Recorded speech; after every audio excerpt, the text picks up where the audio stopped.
All right, so here we are, October 16th. We're picking up where we left off on the cloud native co-working stuff, the Kubernetes specifically. Just a reminder, we are building a cluster. You can go to my GitHub, github.com, rwxrob, lab, kubernetes-hard-way-docker, lab-k8s-hard-way-docker, in case you're on a podcast, which I'm going to do eventually. We're going to make this podcast at some point. It's not right now, but so you can head on over and you can get all of the stuff that we've done so far. In fact, yeah, use an ostrich instead of your face. Yeah, people do that stuff. So let's do this. Let's say I need to add, I don't want to lose the stuff that we've done so far. So add -a. This is a lab, so the commits are a little bit, looser. So we added, what did we add? We had cert generation, I think. I should have done a diff before this. Oh yeah, we added IPs. So add IPs to build, etc. There's a few other things there, so we'll just do that. I'm going to go ahead and push this. I'm not doing tags or anything. There's no tag on this because it's a lab right now. And at some point, we're going to have it do other things. I'm just going to go check, make sure my git ignore worked for a second. There should not be yep, CA should not be in there, the cert. Make sure to put those in my thing so they don't get added. Kubernetes the hard way in Docker. That's a weird name. I should probably change that.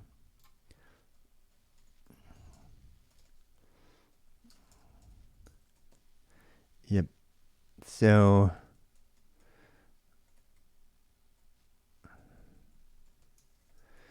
yeah.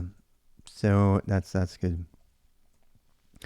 We got all the steps written down here. We did a really good job with doing this. I feel like this is, as a group, we've really been able to put this together well.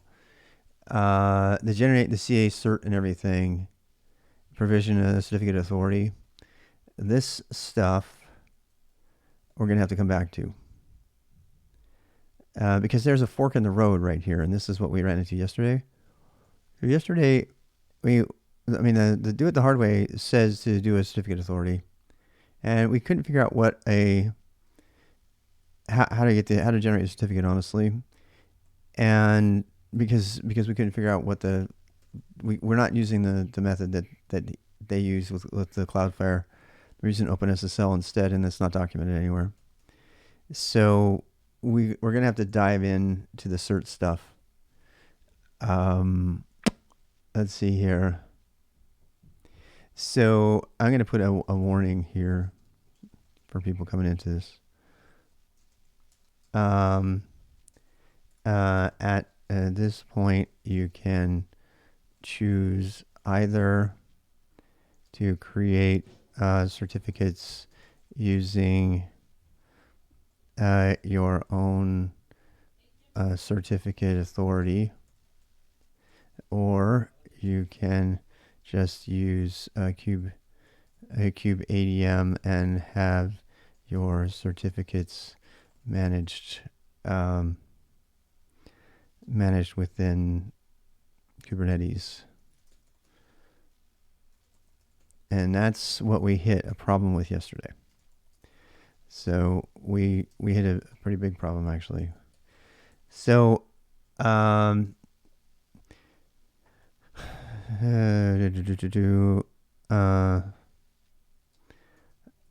so I don't know how to document that, because it's like, if we were making a graph of this, then I do want to make a diagram of how to go through the flow of this, work through lab. Then we're going to skip all this. So I'm going to leave all this here. I'm going to put down here, I'm going to put alternate paths for now, because I need to get this stuff out of here. So we're going to delete, go down here. Okay. So we'll put that there. And I just put a note in the README here saying that that's what we're doing. We're diverting from that. And we're going to go use the kubeadm commands from now on. So even though I have the cert, I could probably get rid of that. I don't need it anymore. What am I editing right now, by the way? Oh, am I in steps? Okay, good. And what? Okay, so what are we gonna do? So we're gonna start with kubeadm for certs instead of own CA. So that's the biggest difference for today from last night and the last couple days. So that is not covered. We'll say, which is not covered in the hard way. It's not, which I find kind of disheartening. And maybe I got it wrong, but let's check. I mean, it does not seem like it covers the non-certificate authority way of doing it. And I really don't understand that. I don't understand why they wouldn't cover the built-in Kubernetes way of doing things. You know, I assume that they're going to use the built-in etcd as opposed to setting up your own externally. So I don't know why they would do that.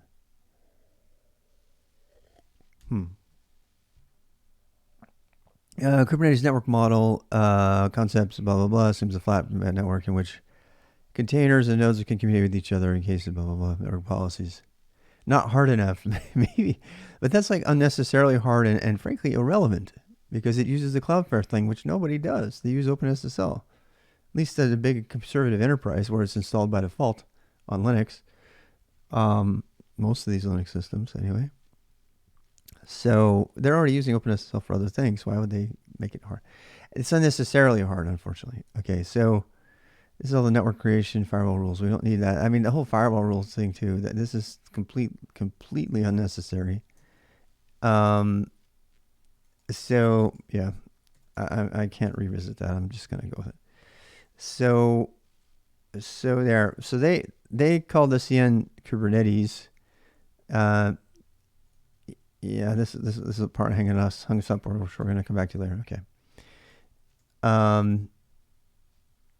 CN admin. See, I think we could have just used any name there, but I don't want to go back to that. I want to use the easy way. Actually, it's probably good that we're going to skip certificates, because I don't think generating certificates is as common as look at this. CN is totally different too. Look, system node, whatever instance. Interesting. So this is just the way you. I'm pretty sure the CN is just the way to identify it, and it threw us because in the documentation on the site, it talks about master IP as the CN, and whatever the master IP is when you do OpenSSL up here. So with the master IP is the thing that threw us yesterday. How's it going? And so we're not gonna do that. Skipping. The controller manager client certificate, generated controller manager client certificate. So no, we're skipping all the certs. We're not gonna do this. Kube proxy certs need to be generated. Gen certs. We'll do that after. I want to use the standard. I mean, the standard way of doing it is definitely going to be on any certification exam. So doing it with your own certs might be there, but what definitely will be there was using kubeadm. So we're going to go back to this, and we're going to show you where the fork in the road is here. So here's what I'm talking about when I say fork in the road, right? So 5-shot, look on the schedule. Here's the next one right here. Tomorrow at 12. All right. So okay, here we go. So this is what we're talking about. So Kubernetes requires PKI certificates and authentication, or TLS, which is the HTTPS stuff. if you install Kubernetes with kubeadm, the certificates, this is important, that your cluster requires are automatically generated. All right. Now, the hard way says no scripts. Well, that means no kubeadm too. No, I know I'm not buying that. We need to do it with this. We're going to do it this way first. So this is a fork in the road. You can either do it the hard way, the really hard way, by generating your own certs and CAs and stuff, which you should probably know how to do too. And then also the quote unquote easy way, both of which are official. So we're going to do this.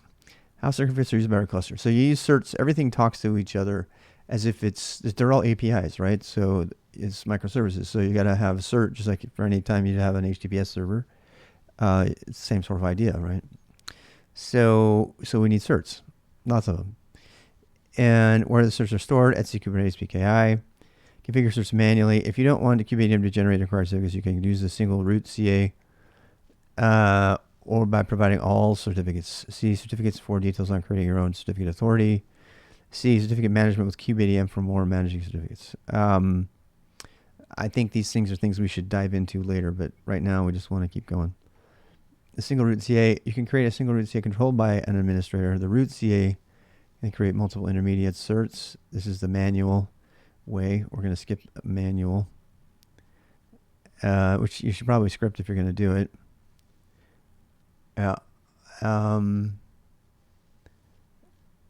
Let's see.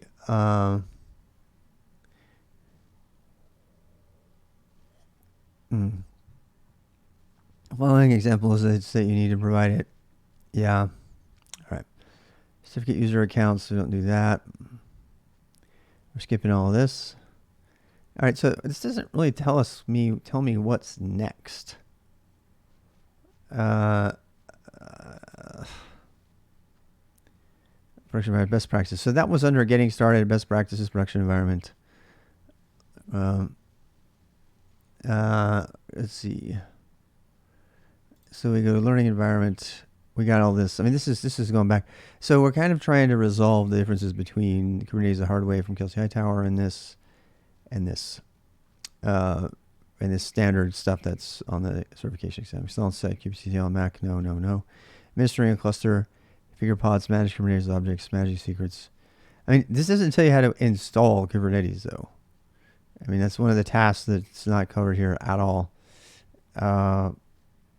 Yeah, tutorials, the basics. An in-depth interactive tutorial helps you understand the Kubernetes system and try out some basic features. Introduction to Kubernetes from edX. Hello, Minikube. No. Configuring microservice, Redis.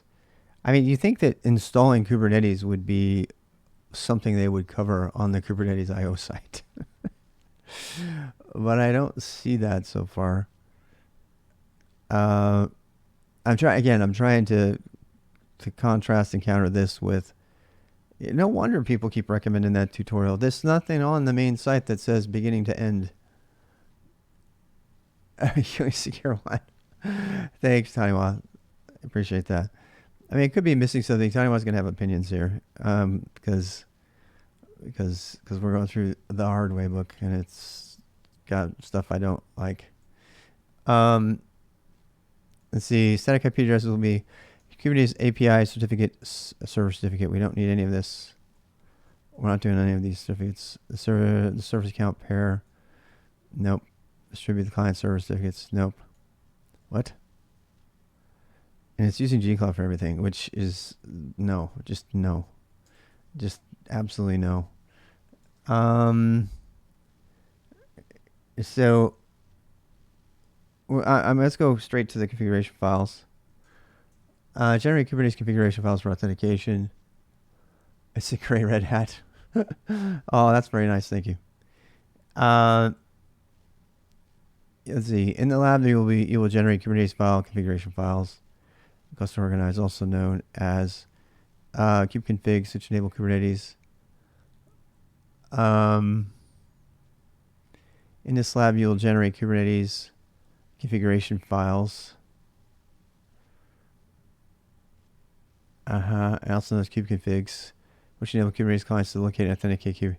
I think this is completely ass backwards because it hasn't even set up the kubelets.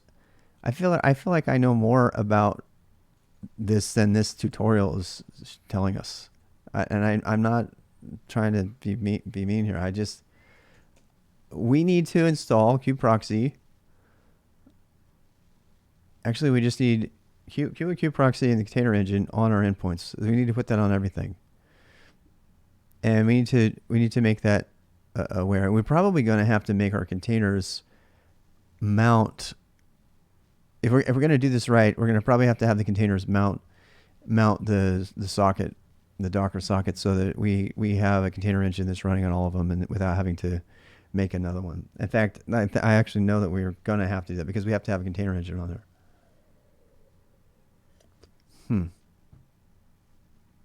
Because they're all going to share the same image, and okay, that's fine. I mean, normally we'd have to install Docker on all of them. So client authentication config. In this section, you will generate kubeconfig files for the controller manager, Qblet, kubeproxy, and schedule clients with the admin user. kubeconfig requires a Kubernetes API server to connect to support high availability API, blah, blah, blah. Retrieve the static IP address. Oh my God. This is such a pain in the ass. This is unnecessarily hard and very Gcloud specific. It's stupid. It's totally stupid. The only reason I would ever recommend this to anyone is if they were trying to use Google Cloud to do their deployment. Yeah. We actually wrote a script for our IPs already, so we've got this part covered. Qblet Kubernetes file, generate the Qblet configuration file. You know what? I'm just going to read through this thing, and then I'm probably going to chuck it because so far it's completely irrelevant. It's only relevant if you're using Google Cloud, which you're not if you're trying to just get certified. When generating kubeconfig files for Qubelets, matching Qubelets node. But ironically, Kubernetes.io doesn't even have a walkthrough about how to set up Kubernetes from scratch. So I'm really scratching my head here going, how the fuck are people learning this stuff? So when generating kubectl files from kubelets, this will ensure kubelets are properly authorized by the Kubernetes node authorizer. Okay. The following commands will be run in the same directory. Generate SSL. Qpdm, and he said no scripting. Bullshit. This thing is full of scripts. They're just disjointed. For instance, in worker 1, worker 2, do in worker 1, do kubectl config set cluster Kubernetes the hard way. And then you have to give it the cert, which you had to install on the worker, which we haven't done yet. But see, Qpdm does all that for you, so I don't understand. And you just have to do a join. So yeah, this is not good. Kubeproxy generate the kubeconfig kubeproxy file. Let's see. Kubeconfig config set cluster Kubernetes the hard way. Maybe this is happening locally. Okay, let me check.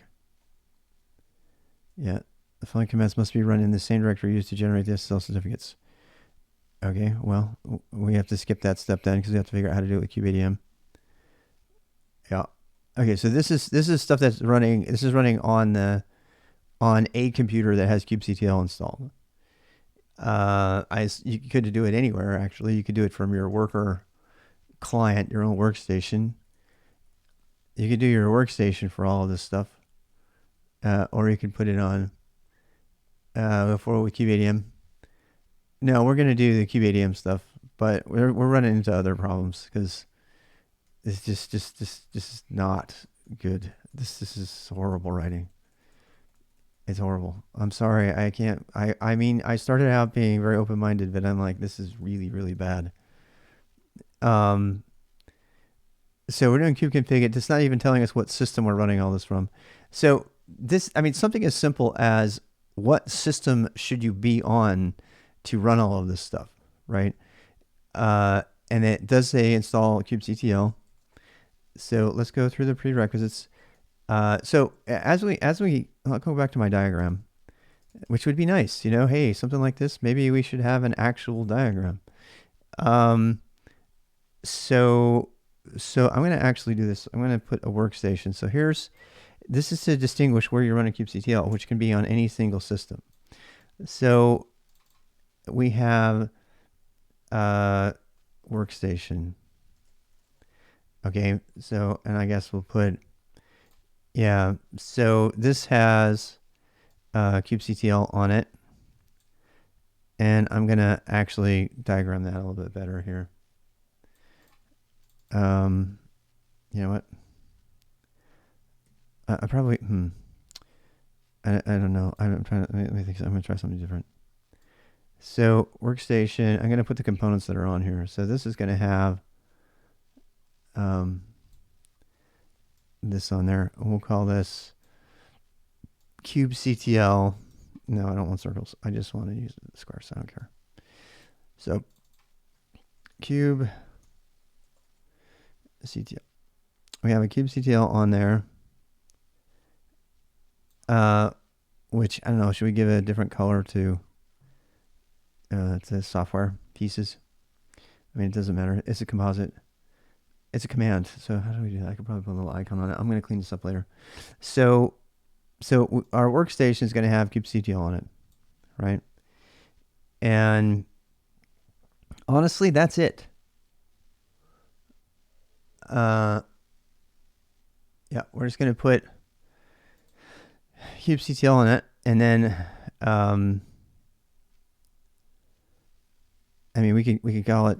I'm trying to figure out how to name the thing in a way that'll work.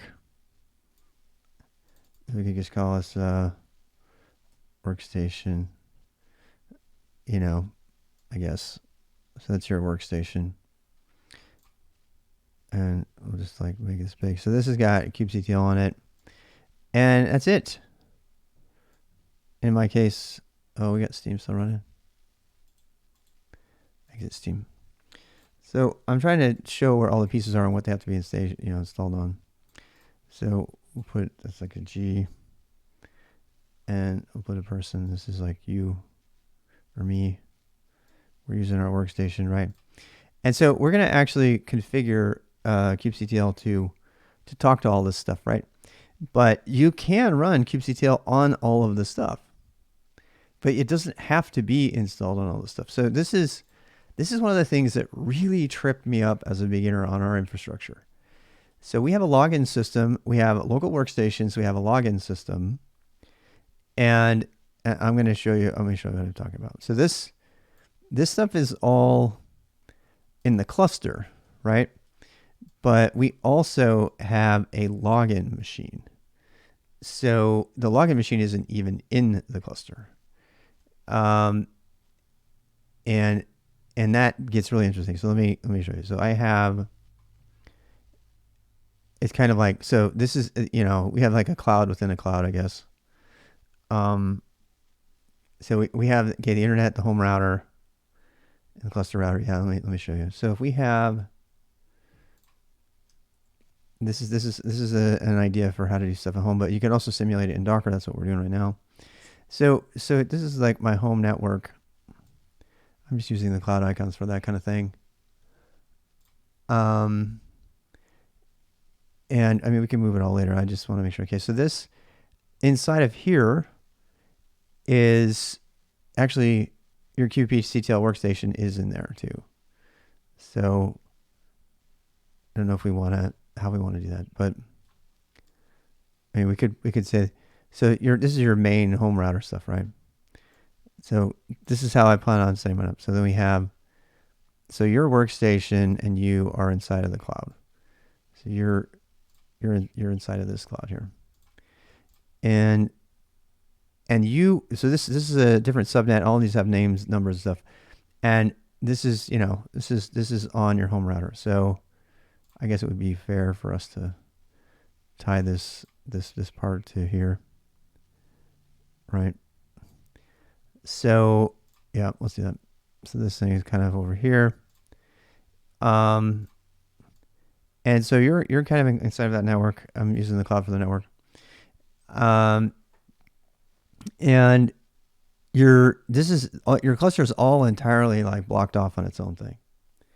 But and the crazy thing with that regard to that is it is itself also a network inside. So that's what's going to get even crazier. But so what we have is like a network login server that's on here that then you can SSH into the login system that's on the same network as the outside systems to be able to talk to the stuff that's in here.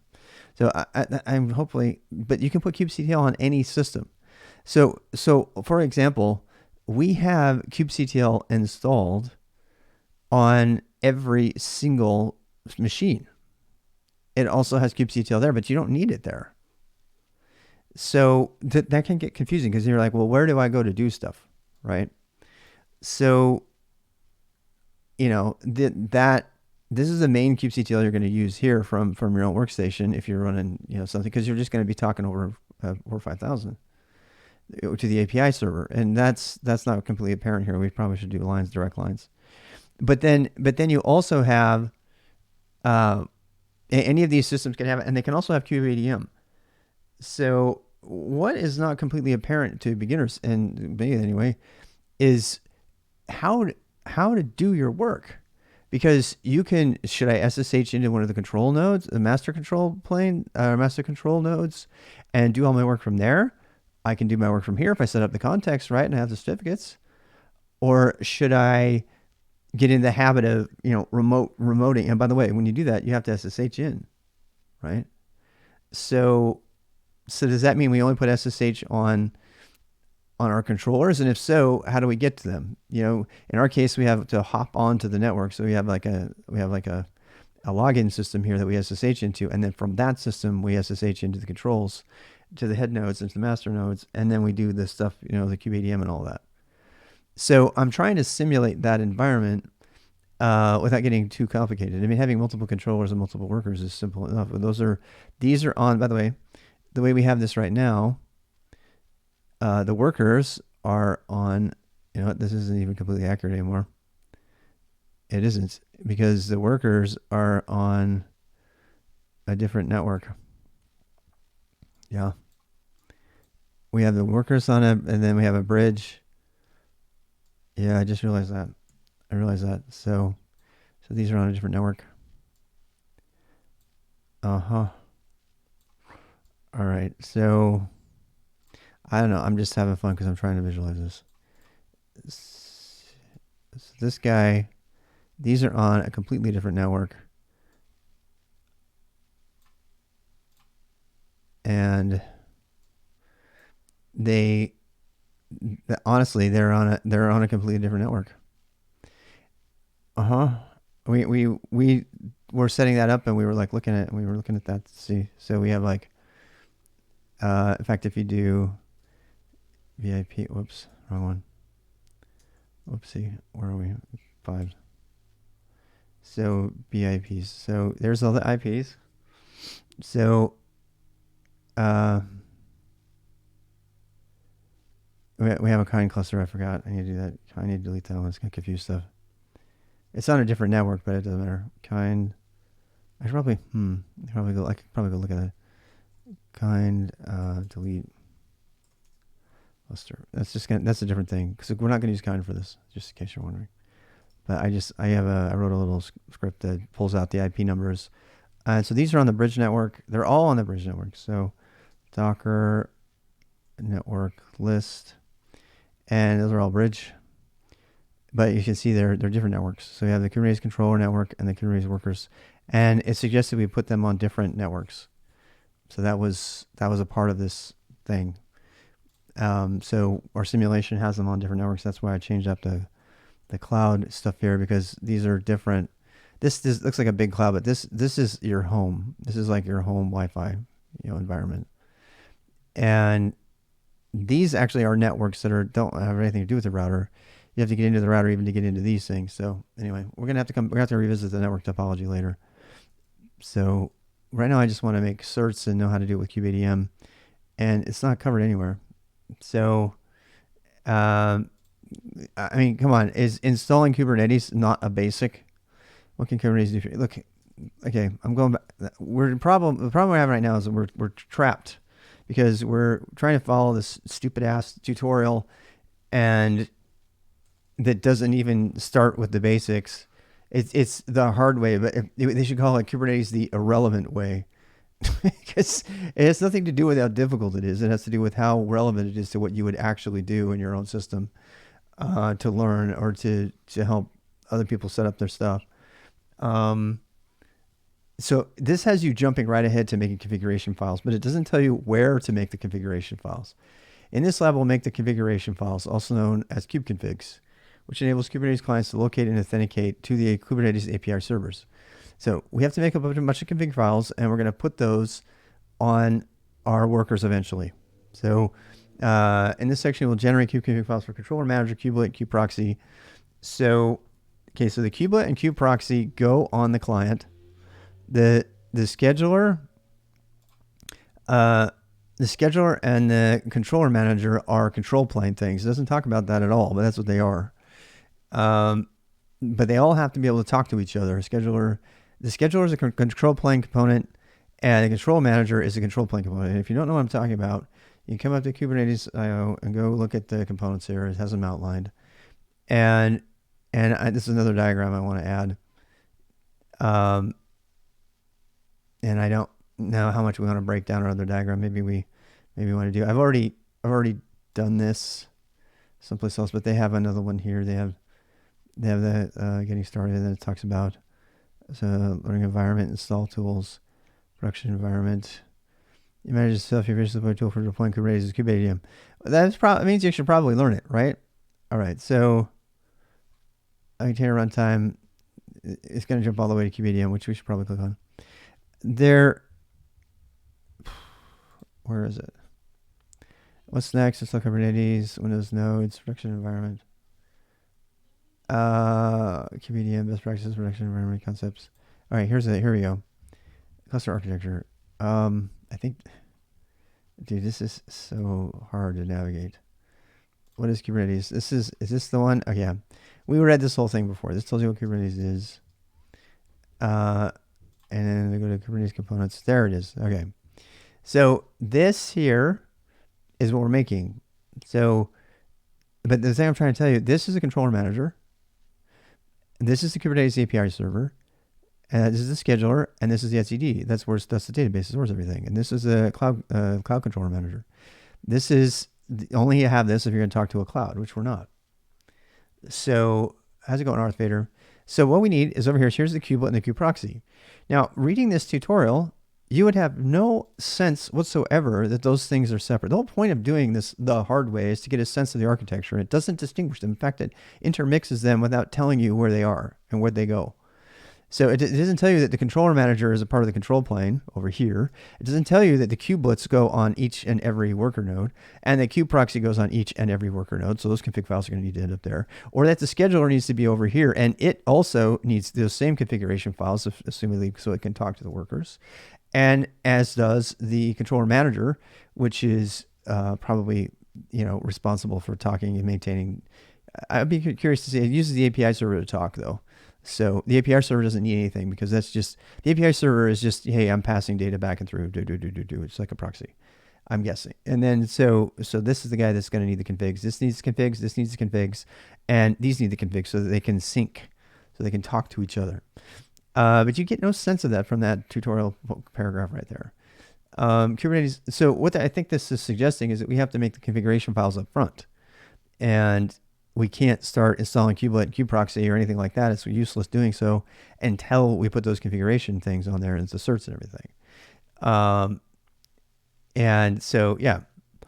So each kubeconfig requires a Kubernetes API server to connect to support high availability and IP address assigned to the external load balancer fronting the Kubernetes API services will be used. Whoa.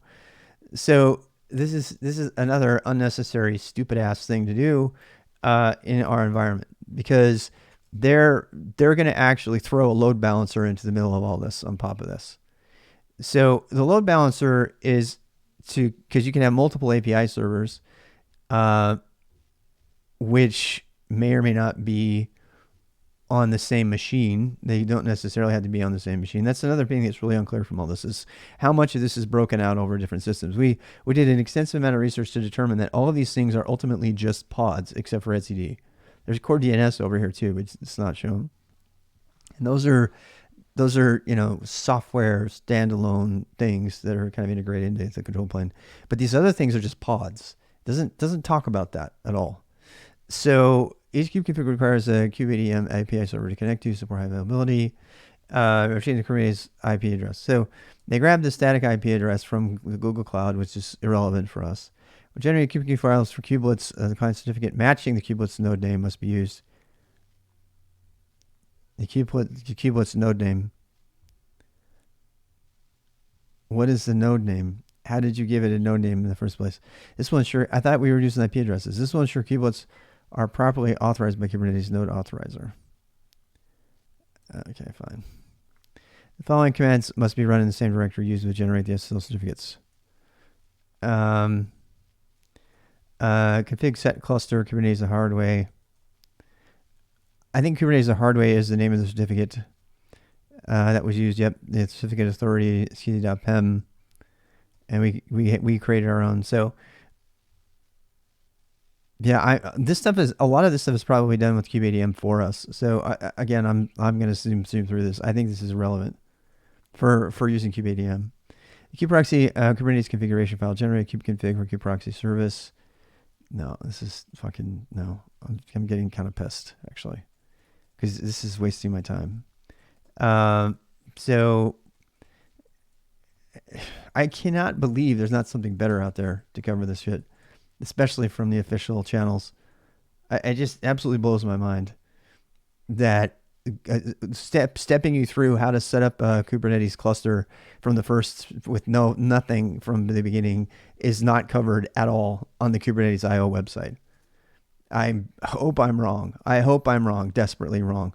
But if that is not covered, that is a massive, major fucking fail from the Kubernetes community. Because I don't think it is, and this fucking tutorial ain't doing it. Okay, so generate the data encryption config and key. So Kubernetes data encryption config. So yet another encryption key we have to make.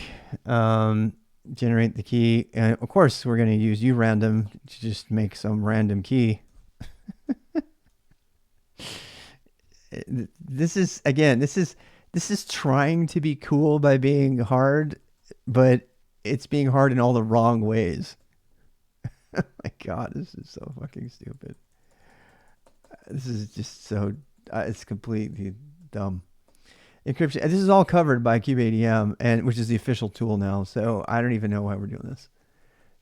The encryption config file, create the encryption config, blah, blah, blah. Kind encryption config. I guess encryption config is the Kubernetes resource. I wasn't aware of it. And there's another new one I haven't heard of before. It has to be, because this is a Kubernetes API file. That I know. Copy the encryption file to the folder to each controller instance. Okay. See, this is what's confusing people. These controllers are compute instances, which is another dumbass term for a machine that's something that has an operating system. It's not as if it was confusing enough using the controller model everywhere else, but they had to go and say, because this follows the controller model. This goes controller. But then this particular tutorial refers to all of the things running an operating system, whatever you want to call it, as controllers, which just confuses the shit out of it even more. So you can put a CP encryption YAML file. Okay, fine. So we're copying over the instance, bootstrapping etcd cluster. Etcd, I have a feeling, I am almost positive that this etcd is going to be external and it's not going to be included, which explain a lot about our configuration. Because if somebody went through that, so etcd is where all the data goes, right? But this is also managed by Kubernetes itself now, even though we can't find any fucking official documents about how to set it up. Kubernetes components are stateless and store state in etcd. Yeah, no shit. Okay. Prerequisites. The commands in the lab must be run on a controller instance. On each controller instance. See, not a controller. It's not a controller. It's not called a fucking controller. It's called a master node running whatever. Okay. Gcloud compute SSH controller or 0. Running commands in parallel with tmux. Some of these can be used to run commands multiple instances at the same time. Yeah, we covered that, but it's completely unnecessary. Download and install etcd binaries. Download the official etcd binaries from blah. wget, which I would never use. Timestamping, download etcd. Yeah, so they downloaded a fresh copy of etcd. They downloaded a fresh, brand new external copy of etcd to install on the controller. Extract and install the etcd server and the Qctl command line utility. So this is where they're having you put etcd. You're installing etcd. It's not coming. So etcd is not coming with Kubernetes. You have to install it as a separate component. All right. According to this, anyway. The instance internal IP address will be used to serve client requests and communicate with etcd. Internal IP address will be used to serve guys. Okay, yeah. Retrieve the internal IP address for the current compute instance with this complicated ass Google Cloud command. Oh my God, this is just so fucking stupid. Each etcd member must have a unique name with etcd cluster. Within the cluster, set the name, hostname -s. Okay, we call ours control-1. Each etcd member. So this, I assume this is going to be setting up etcd on all three of the things running an operating system. You can't call them machines. You can't call them computers. You can't call them controllers. So I'm going to call them things running an operating system. Because in my case, it's a container. All right. So create an etcd service systemd file. Gcloud command. I don't know, dude. I don't know. This is really tanked my interest in Gcloud. I'll tell you that right now. I was reading a thing recently about how low of the actual adoption rate Google Cloud is compared to Amazon, and it's like I don't even know if I'm going to do GCP anymore because I just don't know if I'm going to do it. All right, so hey, Het Dennis, welcome. Maybe you can make sense of this shit. So I bet you have a lot more knowledge on certs than I do. We'll get back to certs later. But so create the etcd service. Yeah, but if you use the AWS command line, so yeah. Anyway, I've heard AWS versus the Gcloud command line is like a no-brainer comparison. The AWS is a lot better. I haven't used it because I'm doing on-prem right now, and I want to focus on on-prem. I don't want to get sucked down into the cloud shit. I want to do on-prem first, and that's what we're doing here. We're simulating on-prem. Systemd Qctl. Ugh. Okay, fine. Start etcd. There is no systemctl. What did they do? Oh, they did. That's right. They did Fedora instances in this one. So daemon reload, enable etcd, start etcd. So wait a second. So they installed etcd by itself on each of the control planes, the master nodes. What's the fucking word for this? The thing that runs the OS. All right, I'm gonna go back to it. So we have three things that have IP addresses that we've named control 1, 3, and 4 because these are in control plane. I think these are actually also called masters, but whatever you want to call them. They are, machines for all intents and purposes. In our case, we're doing it in Docker. So, and each has an IP number. And from what I can gather here, they're putting etcd on every single one, which is consistent with what we do at work. So that's something I could figure that they're actually doing. And yeah, and so down the official etcd releases from the binary. So this whole step of installing etcd from source is questionable to me because etcd is now built into to Kubernetes. And this is a pretty old tutorial. So, and I think the way they're doing this you might end up managing etcd as an external thing, which is what got us in trouble with our dev cluster. I didn't set it up, but the other guys did, and they forgot to reset their certs, and we went down. Dev cluster went down for 6 hours because the certs expired and nobody knew. So here we go. The instance internal IP address will be served as glass with etcd cluster pairs. Retrieve the internal IP for a current compute instance. It's just such a pain in the ass. Each etcd member must have a unique name within etcd cluster. That I get. Etcd name, etc hostname -s. Okay, and create the etcd service and system unit file. So they're making etcd a service on what? I assume on a single controller, but it didn't tell you that. It didn't tell you what controller they're on, or if why they're using synchronous tmux, which I don't think you even need to do. Yep, and then they reload etcd. Remember to run the above commands on each controller. Okay, so here comes the note at the end. It would have been nice to have said that at the beginning. Controller 1 and 1 and 2. Okay, so this is probably why they wanted you to do the synchronous stuff in tmux, which is fucking idiotic. You could just do it with an scp command or ssh remote. Or just, in our case, we're going to do it with a docker command. We just do docker run or docker exec on each one of them. And that's what we'll do to get that. So the takeaway from the summary of this page is install etcd from scratch on every controller. Now, before I do that, I want to be sure that that's actually still what's recommended, because I don't think it is. It might be though. So we're gonna do.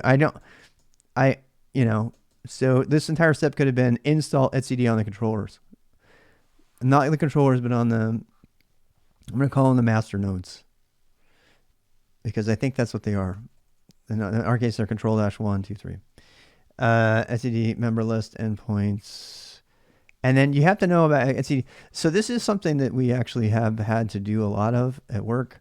You have to know all of etcd. You should pretty much just learn etcd by itself and learn how it works and everything. You see how it says cert etcd kubernetes.pem? See, it's grabbing the cert files that were generated, and now those cert files have had to have been separated. Okay, so now we're starting to infer stuff that was never explicitly documented. So in order for this to work, that means that since etcd has to be installed on every single thing, that all those certs you generated in step whatever need to be replicated using this. And you could use rsync or whatever to copy those files across your controllers and put all your etcd files all over the place. So all your certs.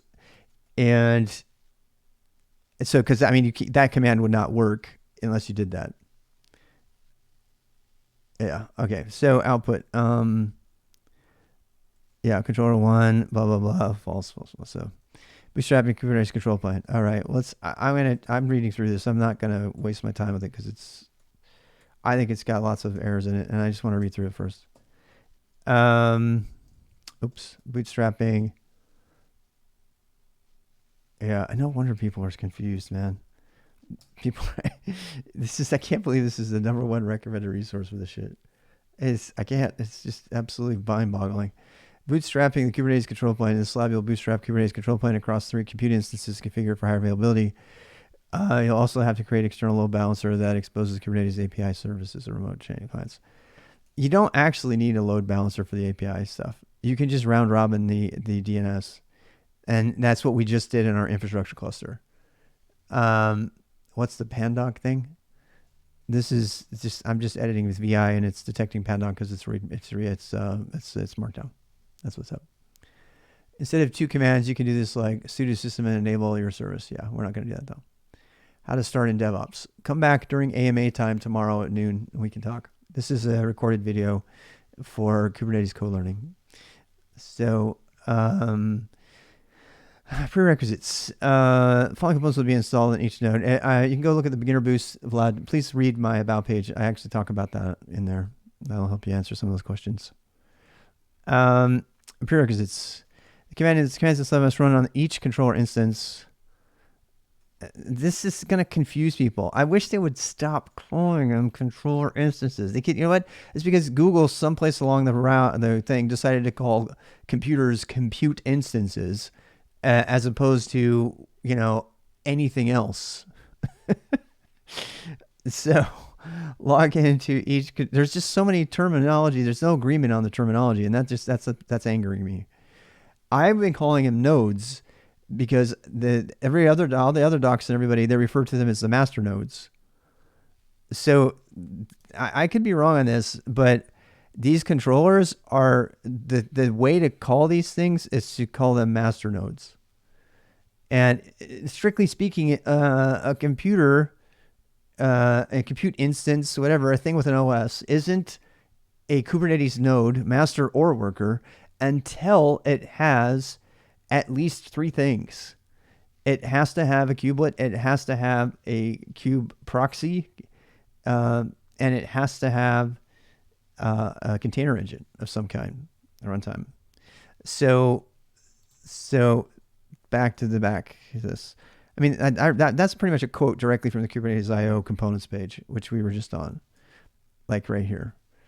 In fact, here it is: control plane components, Kube API server, etcd, Kube scheduler, control plane manager. This is all stuff that goes in the control plane. The control plane is a logical grouping of things that have to be there, and you have to say things because etcd is a separate application, whereas these other things are pods that are running. They're pods that are running as controllers inside of the Kubernetes environment. It's really fucking complicated.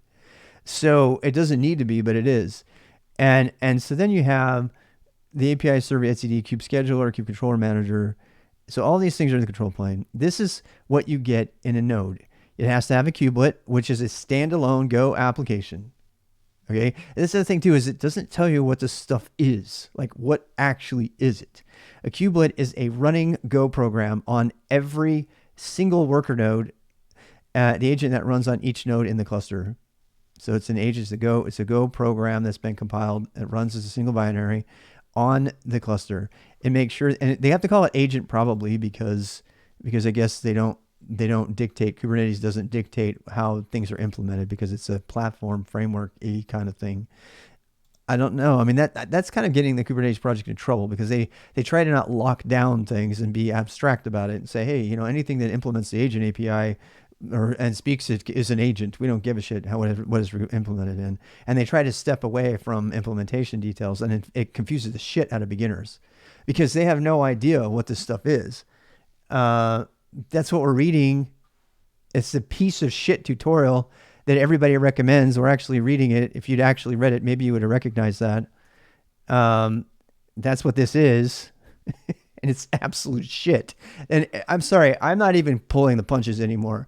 Kelsey Hightower's Kubernetes the Hard Way is shit. It's irrelevant shit. And people are recommending it to everybody all the time, and they're confusing the hell out of people. And it's my goal now to overcome all of that.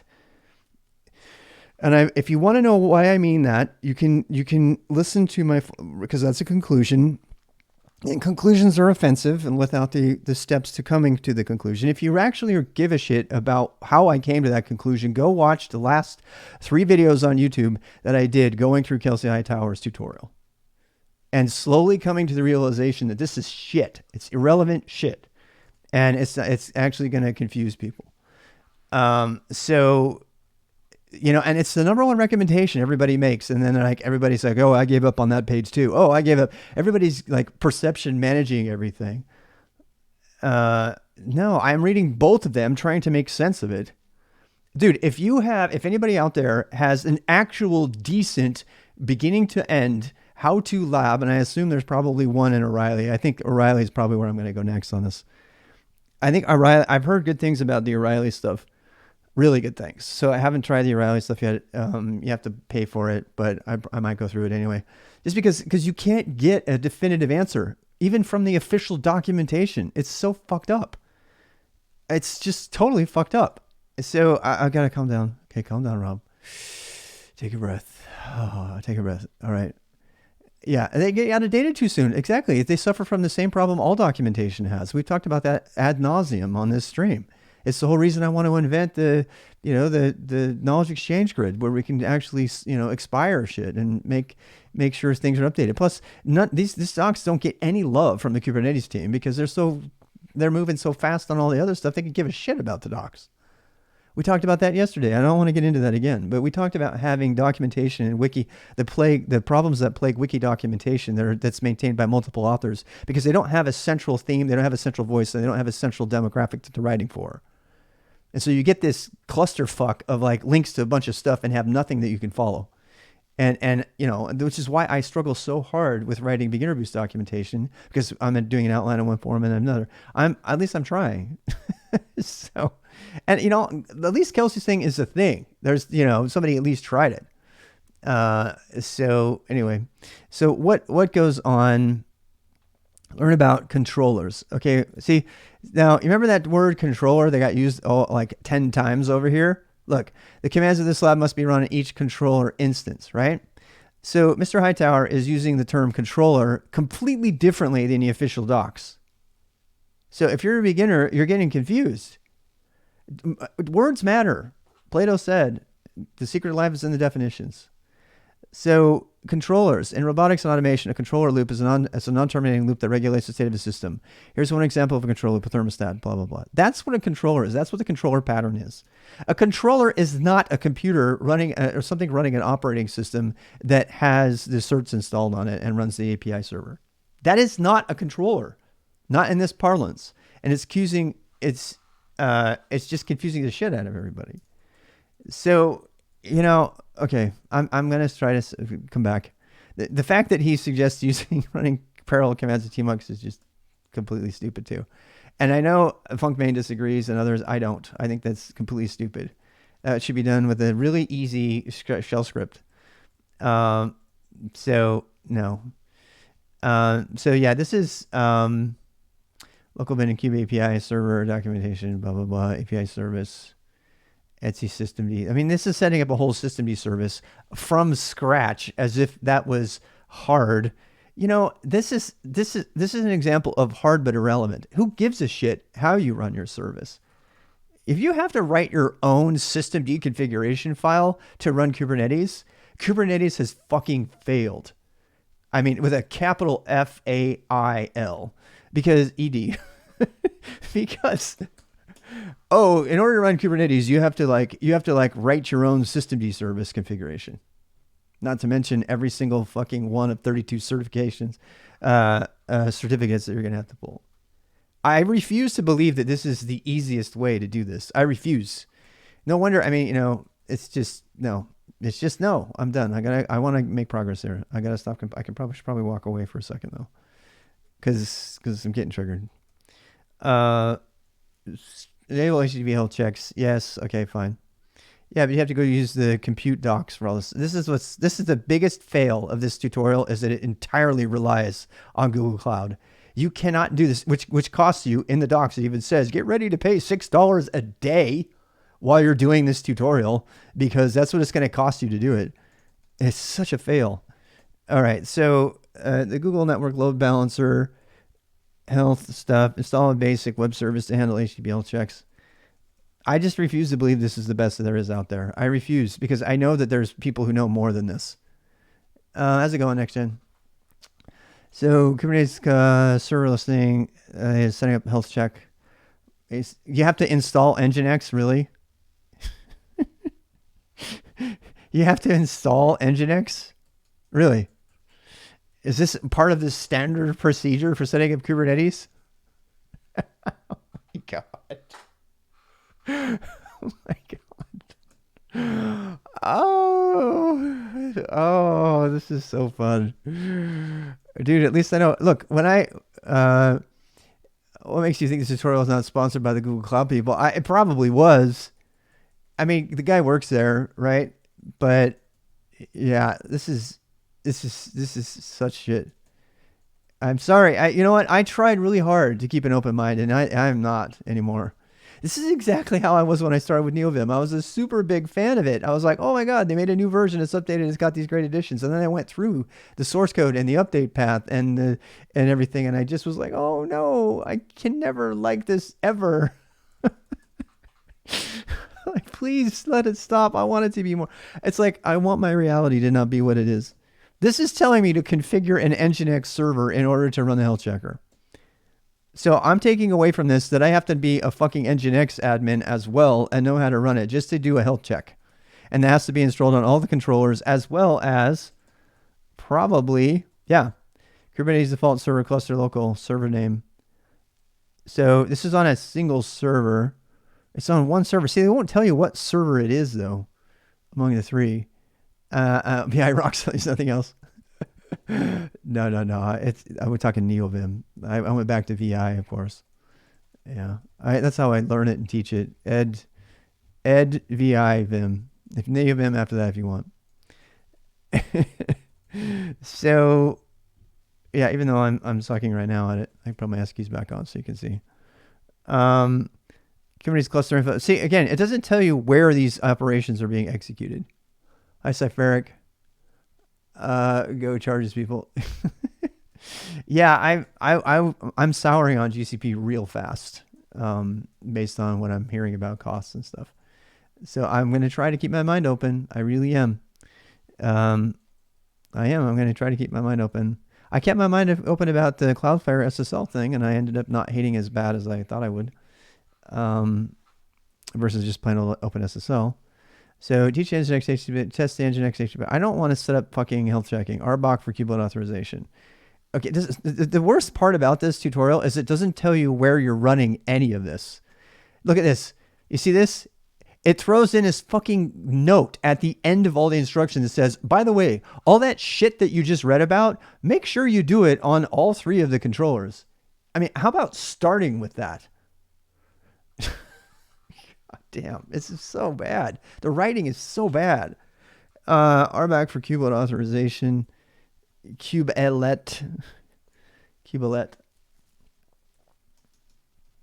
All right. So the reason they didn't tell you why, but the reason they want you to do these commands on all three things at the same time is so that you can be doing this using your tmux. The reason, yeah, if they had not used that stupid fucking tmux magic, they would have told you how to write a script and use a remote SSH command to go on, or use whatever you need to go to those systems and do it. What happened to libvirt? Cloud agnostic is our future. Yeah, well, I think I agree with that. I do. I don't think there's going to be any Hyper-V at all, actually. I'm a big Cedero fan these days. That's what I'm going to do, but I got to learn how to do kubeadm stuff first. And that blows away all your cloud stuff. You don't need it at all. Then you don't need to have, you don't need a hypervisor. You don't need cloud. You don't need Proxmox. You don't need it's OpenStack. You don't need any of it. You just have a immutable ephemeral OS that has just one port that talks gRPC over MTLS, and that's it. There's no SSH access. I think that's the future of Kubernetes, and there's no hypervisor. It's all bare metal. I'm calling it distributed mainframe. That's my word. And that's going to simplify all this shit. This stuff's all going to go away. So, RBAC for Qbot authorization, we don't need that. Google Cloud. So they're setting up all the cluster roles and stuff, and this is what I don't understand is they haven't even installed. They haven't even installed Kubernetes yet. So Qctl is running, but what is it actually talking to? They didn't install the API servers. The API servers aren't even installed yet. So how are they doing all that shit?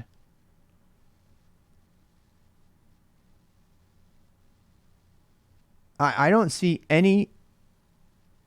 This is such crap. I'm going to throw it out. One more file and I'll go through it. Bootstrapping controllers. Okay, fine. Let's go look at bootstrapping controllers again, which is the master nodes. That's what we'll call them. RBAC for Qbot authorization is the section. No.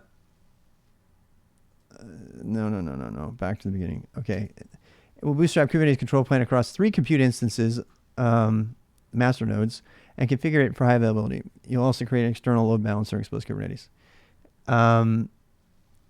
Distributed mainframe. I'm going to keep saying it. You will also create an external load balancer and expose Kubernetes API service and remote clients.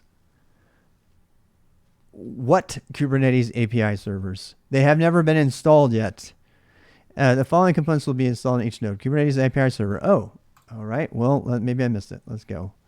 Compute SSH, get on the controller. Running commands in parallel on tmux. No, fuck that. Back to the magic. We need to install the API server on each master node. That's what I'm trying to get to, Maluba. So create a Kubernetes configuration directory. Okay, download and install the Kubernetes control binaries. Okay, that's the part I missed. I missed that. I zoomed over that. I was too mad. So that's what we need to do. So apparently installing the binaries is a matter of grabbing them straight off the internet. All right, let's do that. Let's do that. That'd be something fun to do instead of just yell. I don't know where are we going to put them though. Let's see.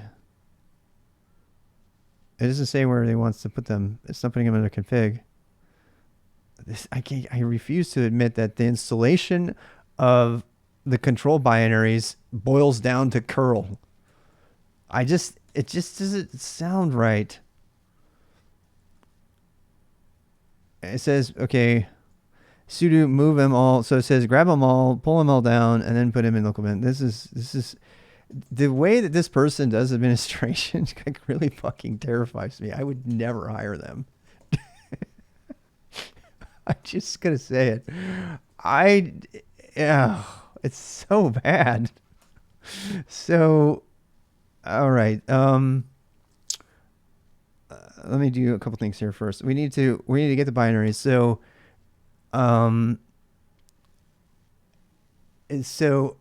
I mean, God.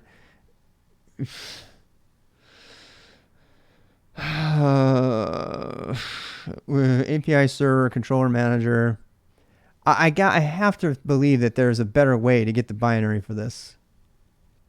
I just refuse to believe that this is the only way to install the binary. There's got to be a better way.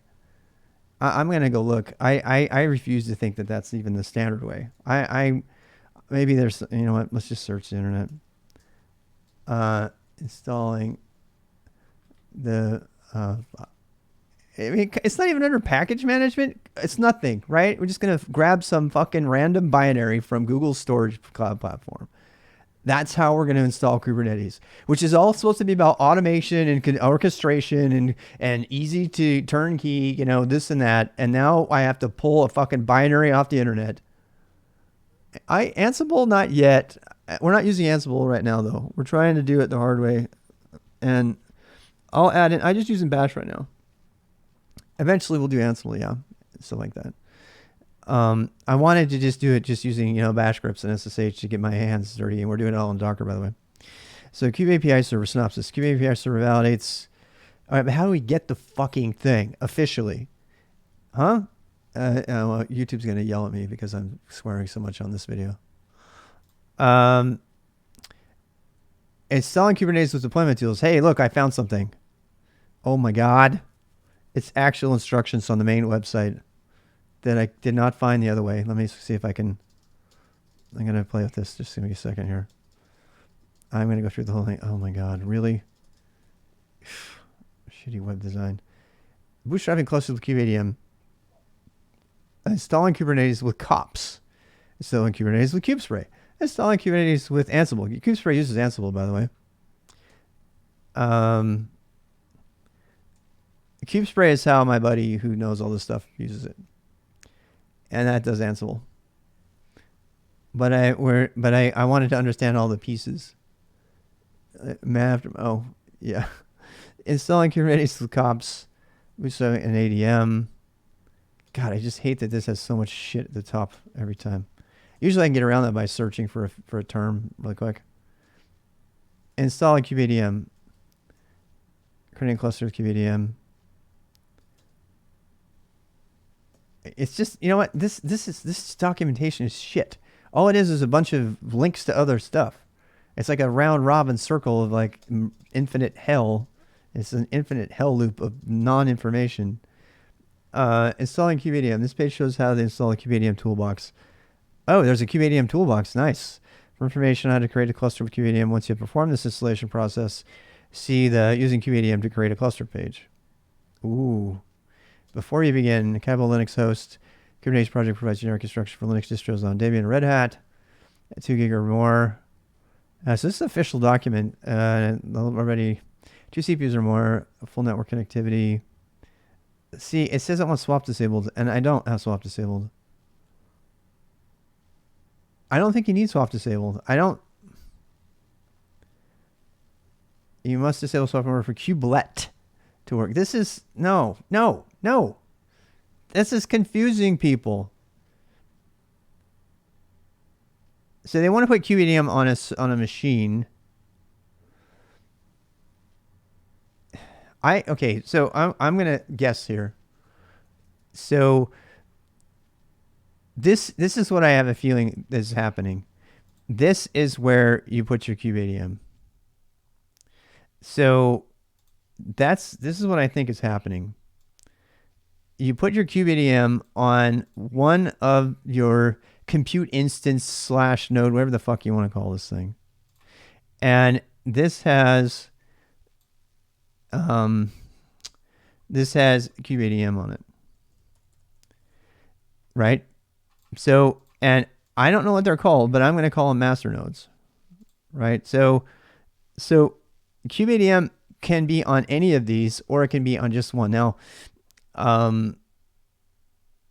why does that matter? Because your infrastructure team or you are setting up footprints for nodes that are Kubernetes ready, right? And you probably, what I'm trying to get to is, do I have a different footprint for my node? We absolutely have a footprint for worker nodes.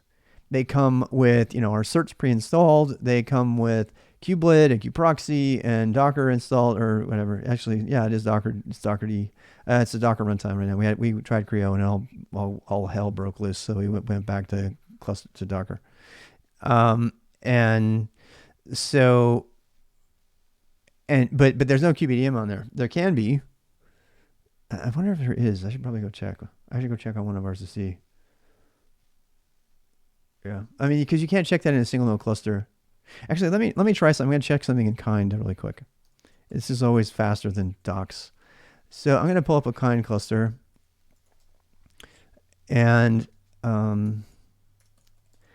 I want to use a multi-node kind cluster, and I'm going to have to go look at the stuff for this. Yeah, this is my different labs. I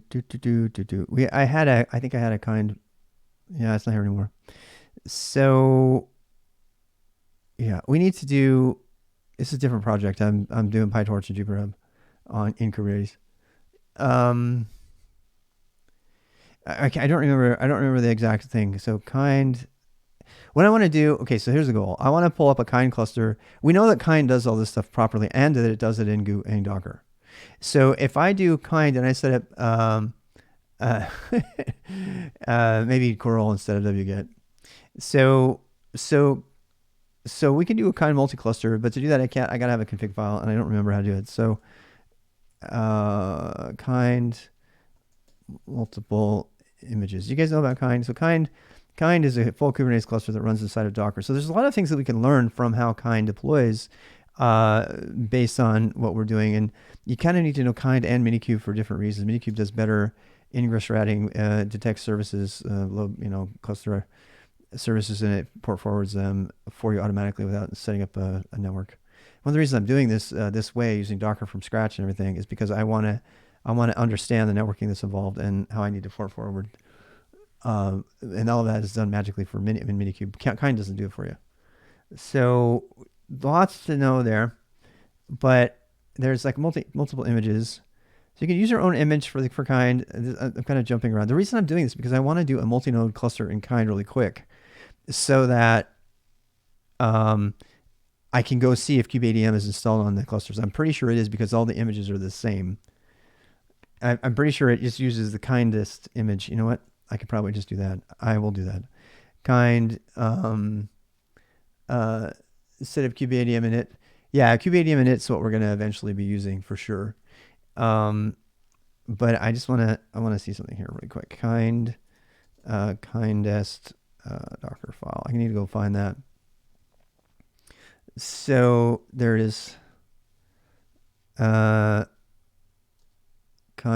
Docker file. No, that's not it. We want kindest. I mean, maybe that's it. I can just grab this really quick. There's a lot of stuff that we can learn from the kind project. That's what I'm trying to get at.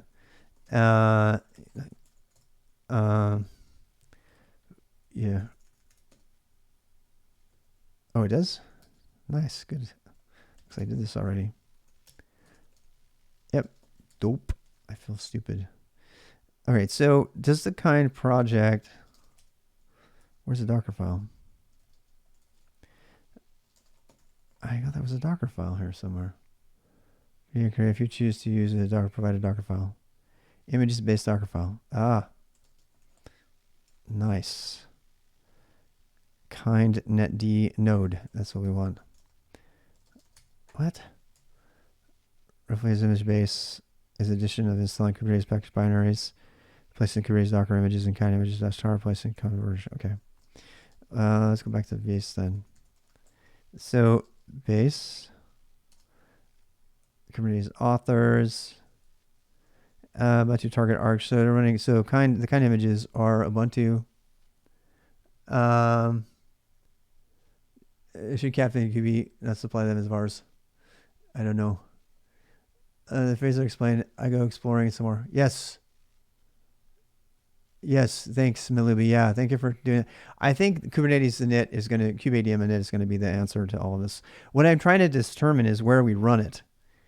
So far the requirements to run kubeadm are it can't have swap and stuff. So all of those hardware requirements, those baseline requirements, those preregs are associated with a node. So they're the same exact requirements required for a node. And for a machine that hosts a node, to be more precise, and I'm going to call it a machine because that's what it is.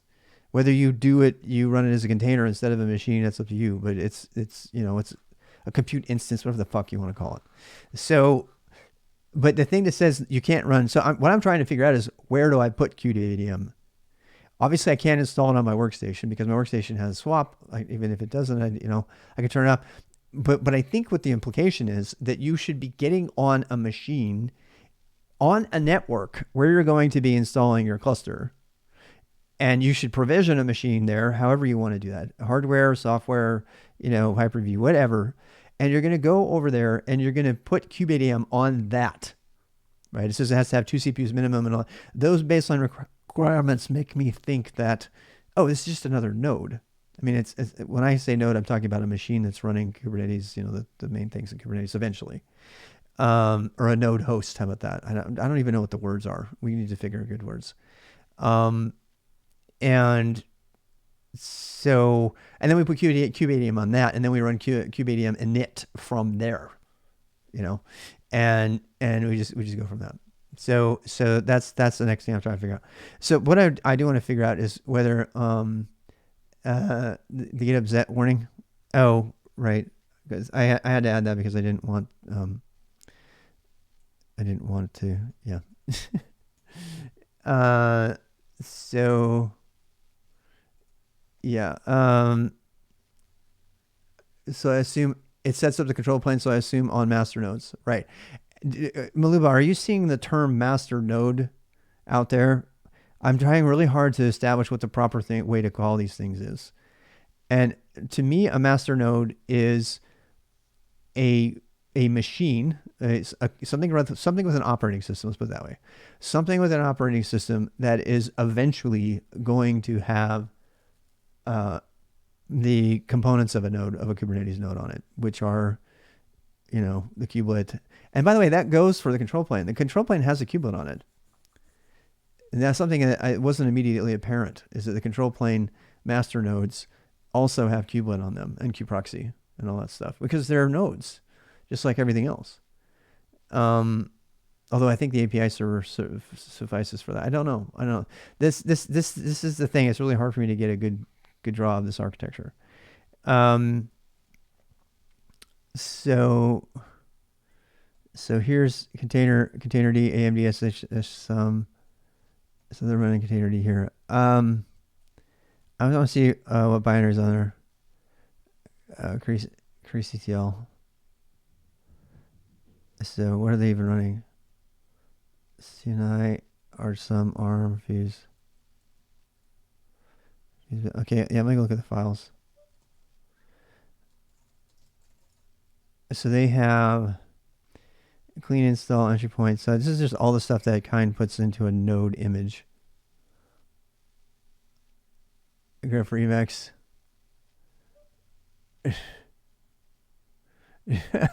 Yeah, Emacs is not my friend. It's also, you can't use Emacs to get a certificate. So I know that probably doesn't matter to people, but sometimes less is more. Yeah. Any of the Linux Foundation or Cloud Native Foundation certificates won't allow you to use Emacs. So there's that.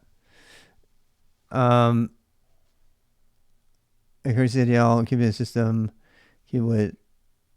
So we have a Qblet in there. So this is what I think happens. I think when people are making images, they stuff everything into the image and they don't need it all. It doesn't necessarily have to be all on there, but they do anyway. I didn't know Containerd was a TOML thing. I made the TOML logo. It's kind of a meme now.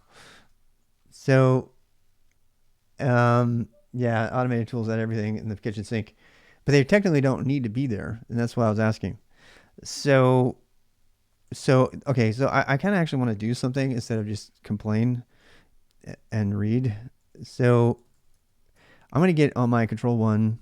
I think I'm already there. Where's my control one? Where's my control one? Let's go from here. Let's do... all right, let's do this. Let's do docker exec. I'm going to go on control one and I'm going to install kubeadm. Yeah, we're going to start with that. And so, and I'm going to have to do some things.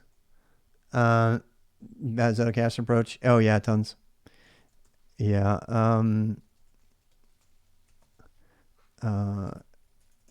Kasten vids Zettelkasten. There's some for you. It's two ways you can go search if that helps.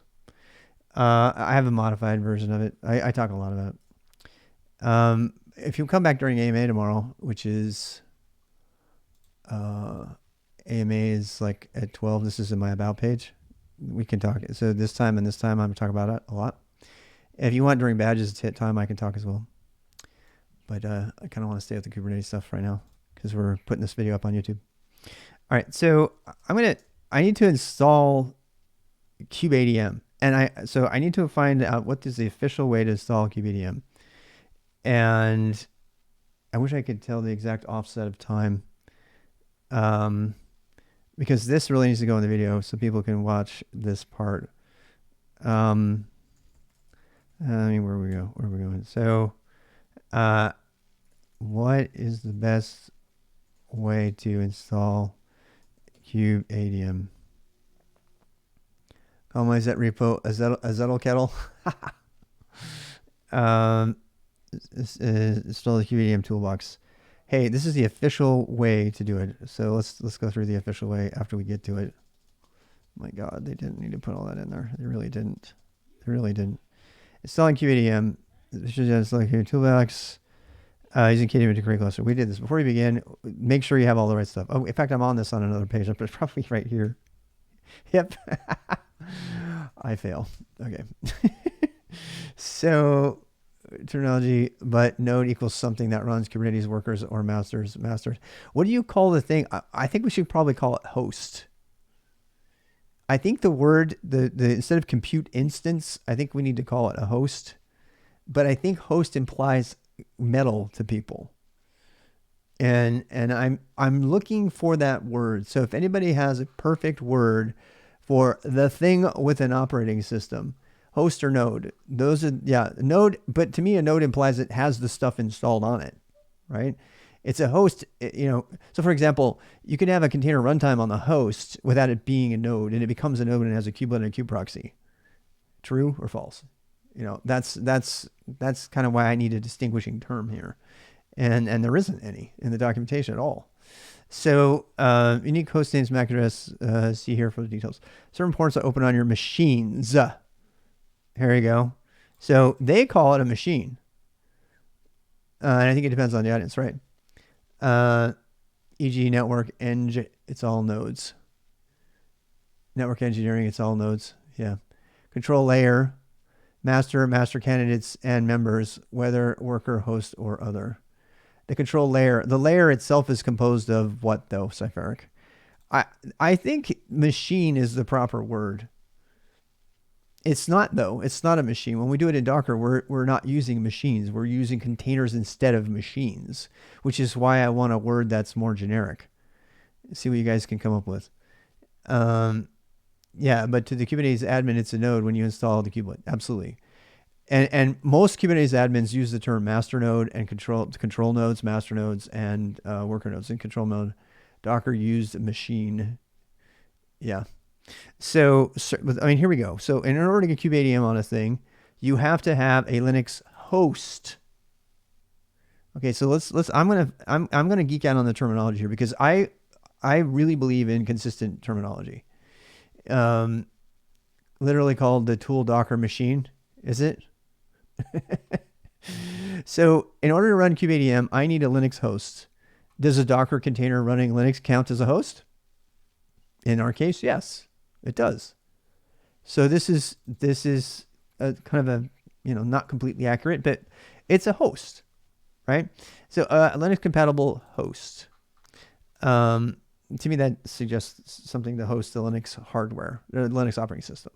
The Kubernetes project provides generic instructions for Linux distributions based on Red Hat, Debian, blah, blah, blah, without a package manager. So I'm going to use the term host from now on. Instead of compute instance, that can bite me. God damn, I hate it when people, you know what? That's just typical Google. That's why I will never work for Google. Google is so good at overcomplicating shit that doesn't need to be complicated because it's full of engineers. You don't have to make up new fucking names for things that have existed, like sysadmin and SRE, for example. An SRE, sysadmin who codes, well, that should have been a good system administrator. You don't need a new fucking term for it. Okay, so 2 gigabytes or more of RAM per machine. Okay, so it went from a host to now being a machine. Now it's a machine. So why not call them cubes? So master control cube, master control candidate cube, member cubes, worker cube, host cube. That's a great, I just don't think anybody knows what you're talking about. Best to overcomplicate. Helps with market and sales. Sorry. You are definitely old and jaded like me. We're going to get along just fine. Okay. This is crazy. We should consolidate terms. I agree, Maluba. You can be with me on this. The container hosts. I think you're right. Okay, so we'll call it a hosts.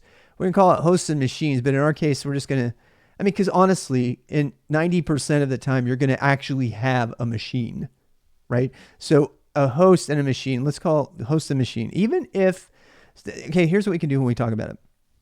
We can do all of the presentation saying machine, machine, machine, machine, machine. And at the very beginning, we can have another document that says, by the way, all that stuff that we just talked about, if you want, instead of using actual machines or virtual machines, you can use Docker containers as machines. Boom. There's just one reference to it at the very beginning of the document, and then all of the language in the document stays consistent for the entire tutorial. When we refer to everything as a machine, no, it's not a virtual host, because sometimes it's actually going to be direct hardware. It's going to be direct hardware. I think it's machine. I think that's the word. Particularly now that, because I'm going to get really big into, I'm going to put Talos on everything. And yeah, so, and Talos is not going to have anything virtual on it at all, which I really love. It just throws the fucking Hyper-V out the window. It's like, we're done. We're done here. No more 30% penalty. Who was the one reporting on that? Somebody was reporting on that. Physical host. Yeah, physical host, I think, is super important. Thank you, Tony. Wow, that's a great term. Good luck. I watched the recording, came an hour later. See you, Maluba. I really appreciate your clarifications. Thank you so much for helping. All right, so 2 gigabytes or more of RAM per machine. Anything less will leave a little room for your apps. See, this is what I don't understand.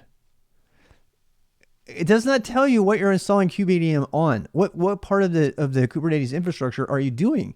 Like, what? By the way, they're not apps. Apps is what you put on your fucking phone, your mobile phone. Okay, it's for your system components, for your system applications, for your control plane nodes, for your whatever. By calling it an app, I think that they're talking about a worker node, and they're not. They're talking about the stuff that goes in the control plane. 2 CPUs or more. By the way, there's no fucking period on any of this. Learn English. So 2 CPUs or more. So that implies to me that it's not your workstation, right? It's another system. Full network connectivity between all machines in the cluster, public or private, is fine. So again, this is the Docker kind of thing. Well, we set up 2 different networks, but I don't know if we're even going to need to do that anymore. So this is going to be interesting. Unique host name, MAC address, and product UUID for every node. Now they use the word node. So we have the term host, machine, and node. All 3 in the same instructions. See here for more details. We're going to call it a host. You know why? Because it's got a host name. So only hosts have host names. How about that? MAC address. And it's not a node yet because it's not a node. It's not a node. It's not a node yet. It's not a Kubernetes node, and it's not a network node. Maybe they mean network node. That's probably what they mean. They mean like a network node, which is a totally different thing. Confuses. Look, certain ports are open for on your machine. See here for more details. On your machine. So it went from being a node back to a machine now. The swap is disabled. Well, you can't disable swap on anything but a host running Linux. So this very specifically says we're talking about Linux hosts with no swap. The end. It feels like that got added on last, you know. It's like the last one. Like, we got to add this extra line here. All right. So verify the MAC address and product UID are unique on every node. Hey, we're back to node again. Okay. You can get the MAC address of the network interfaces using the command ip-link or ifconfig-a. Unique MAC address is okay, but don't count on it saying the same Android. I'm looking at you. This is true. The product UID can be checked by using a sudo cat sys. Well, you don't have a sys unless you're on a Linux host. It's very likely that the hardware devices will have unique addresses, although some virtual machines may have identical values. Kubernetes uses these values to uniquely identify the nodes in the cluster. If these values are not unique to each node, the installation process may fail. With a why is fail outlined? Oh, okay, never mind. Check network adapters. Well, there's not network adapters on a node. I guess network node, that must be what they're talking about here. Yeah, that's got to be it. Yeah, verify the MAC address product UID for every node. This term node does not mean host. It means network node. And strictly speaking, you could have 2 network nodes on the same Linux host. So if they had different network interface cards. And yes, it's NIC interface. I got reamed by a pseudo network engineer for calling it a NIC card. And it's like, not NIC card, that's redundant. The C stands for card. I was like, no, it doesn't. It's network interface controller card, dumbass. I didn't say that. I said, okay.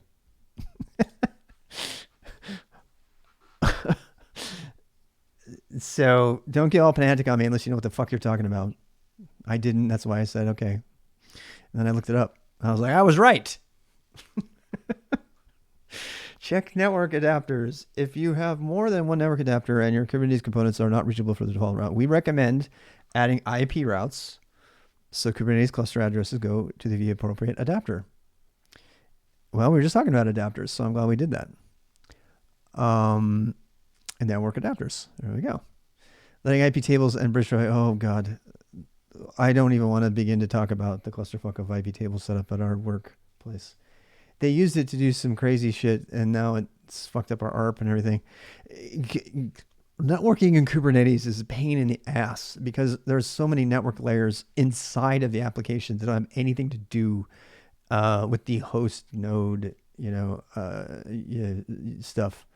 It's just insane. It's just an absolute nightmare for network engineers because they have all kinds of network problems that don't have anything to do with the core network hardware or even the network stack that's on that computer.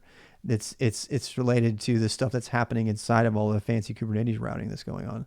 I have my heart goes out to the network engineers who will all of a sudden fucking thrust into Kubernetes hell because of all the crazy ass networking that happens through Kubernetes. And when I saw the word IP tables and bridge traffic, that's immediately brought that all to mind.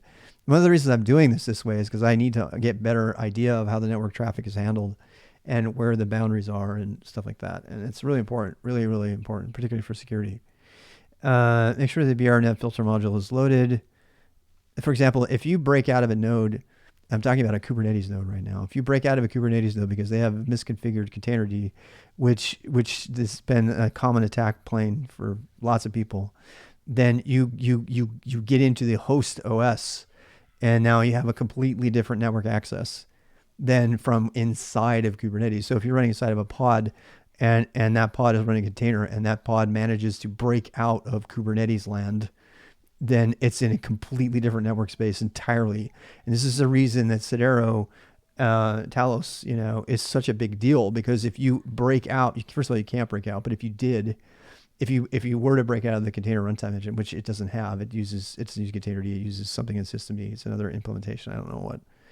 And there's nothing to do because it's completely read only. It's all ephemeral. It goes away, and there is no network to connect to because there's no network stack there at all. So that you could exploit, and that's why that you really want to look at Talos, Talos, which is now Cedero, Sidero. Actually, I have a meeting with him tomorrow. I have a meeting on Monday. Sorry, I have a meeting with Katie, one of the dev leads, the dev evangelist, is going to meet with me on Monday. She reached out. I'm really excited about that. So letting IP tables see bridge traffic. Check required ports. Required ports need to be open for Kubernetes component to communicate with each other. Yeah, that's like the ports are. I'm testing myself here. We need 5,000 for the API. We need, what is it? 8080 and 6. The STLS one, which one is it? They put a 6 in front of it because they want it up and above the root ones. I can't remember. I'll have to go look at it again. The CRI, you have to implement your own. By default, it uses the container runtime interface. To interface, you have to choose a CRI. Yeah. You have to choose a CRI. This is annoying, but you have to. Container runtimes under socket paths, containerd, Creo. We just tried a Creo in our infrastructure and it failed. We had to roll it back and go back to our Docker stuff. But this is old data. It's not Docker shim anymore. That's completely old. That is not a thing. It's far run docker.sock. Unless I got it wrong. I need to check that for sure. So yeah. Qblet integrates with Docker through the built-in Docker shim CRI implementation. Fuck. This has got to be outdated data. I refuse to believe that. That can't be true. I was asking about, Tony, are you there? I thought all this Docker shim stuff was finally out of it in 1.2.1. If it's not in 1.2.1, it's in 1.2.2. It's definitely out of it. All right. Installing Qpdm, Qbelet, and Qctl. You will install these packages on all of your machines. This is the thing I don't understand either. Why are we putting Qpdm on nodes? On end host machines? I don't understand that. This is super important, and I assume that's going to be on the certification exam. It's like, you have to have, do you really need kubeadm on everything? And do you really need Qctl on everything? I guess you do. So the command to bootstrap the cluster. Kubeadm will not install and manage Qctl or Qctl for you, so you'll need to ensure that they match the version of Kubernetes. By the way, what's going to install kubeproxy? is Qpdm going to, Qpdm I assume is going to install kubeproxy. Okay. Kubeproxy is a pod though. So I think that's why that's a thing. See, this is another thing that gets confusing. When they talk in the documentation about stuff that's going to be installed, they don't disambiguate between actual running binaries, services, and pods, which are running under the container, under Kubernetes management. They don't. There's no distinction. So you don't know what type of thing you're talking about is. And if Kubernetes is the new operating system of IT, then it needs to be type strict. It needs to be strictly typed. In other words, anytime you refer to one of these things in your system, let's use a type for the thing. Okay, so type pod, of type running executable, of type service, because I have no fucking idea what you're talking about. So Qblet, I happen to know, is a running executable. The Qctl is a binary that runs as a command. The Qblet is actually a daemon service that runs as a system, a service. So what would help? You know what? I think I just had an idea here.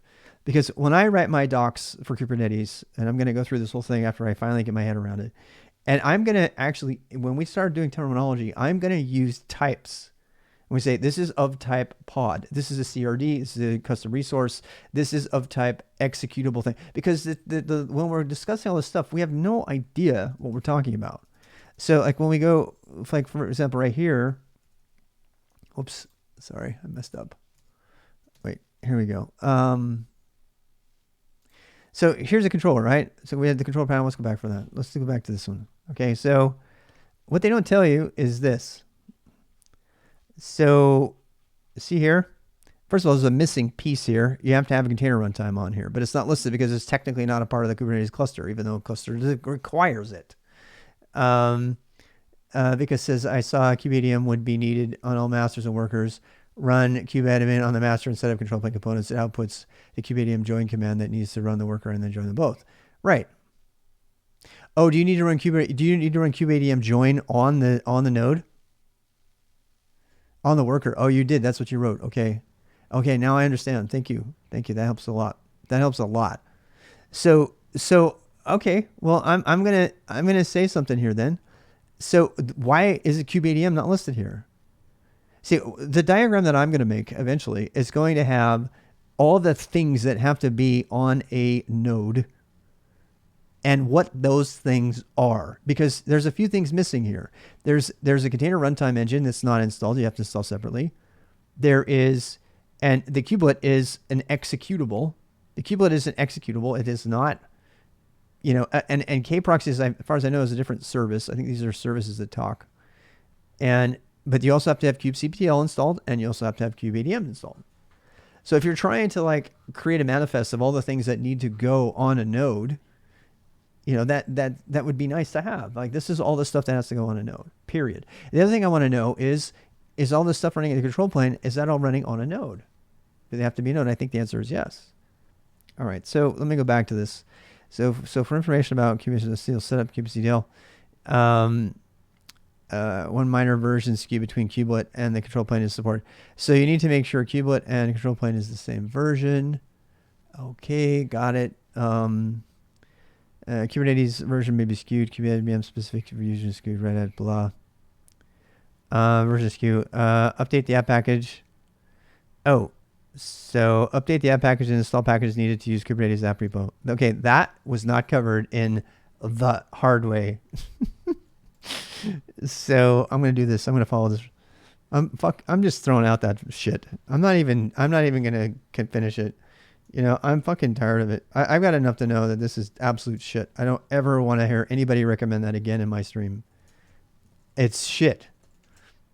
And I'm going to stick with the docs and make the best sense of them as I can, which I should have done in the first place. That's in JNDI. So many wheels reinvented. Oh, I know. No, it's funny. It's like we don't learn. Each generation has to go through it again. We're just going to have, it's going to become mainframe again. Just distributed mainframe. Nobody remembers the Sun network appliances and shit either. So, so first of all, do I have access to the internet? Ping, no, there's no ping. These are bare bones Ubuntu containers, so I'm going to actually have to do some things here. which I should probably do on every one, which should probably automate. So I probably make my own image and everything.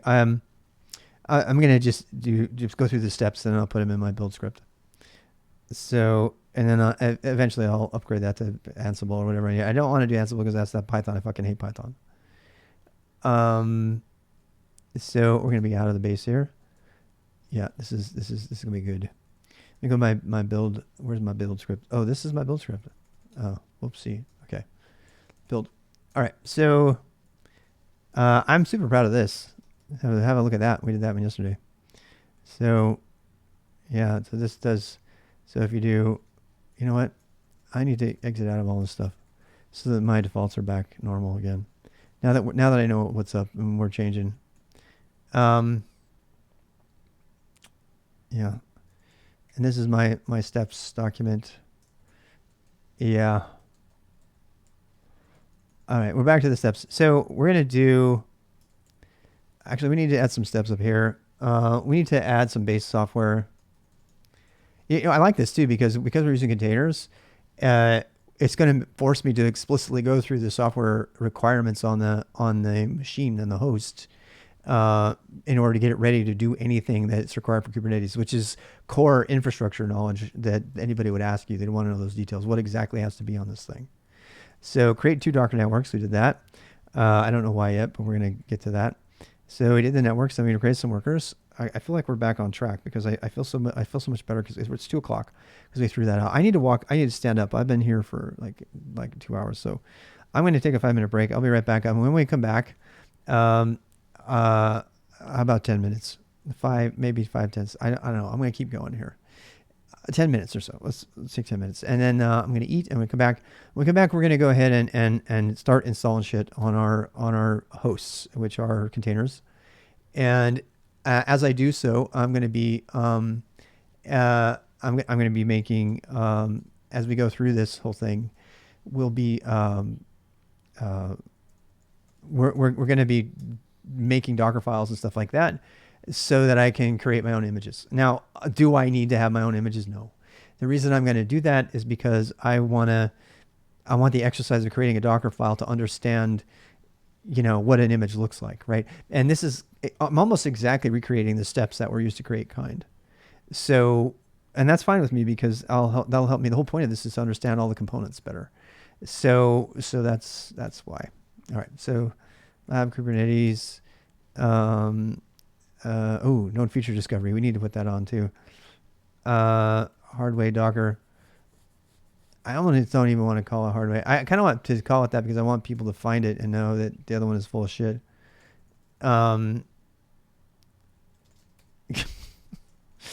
Okay, so yeah, we're gonna come back in 10 minutes.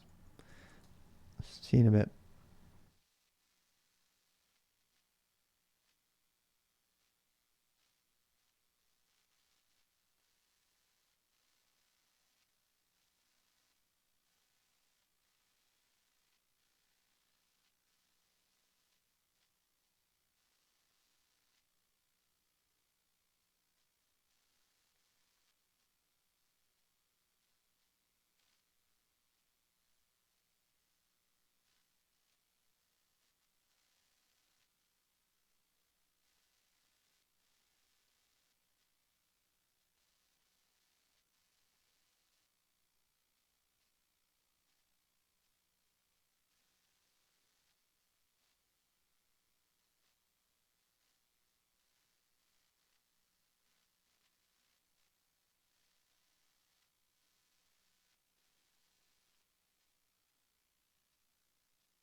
Okay, I'm still eating my lunch here.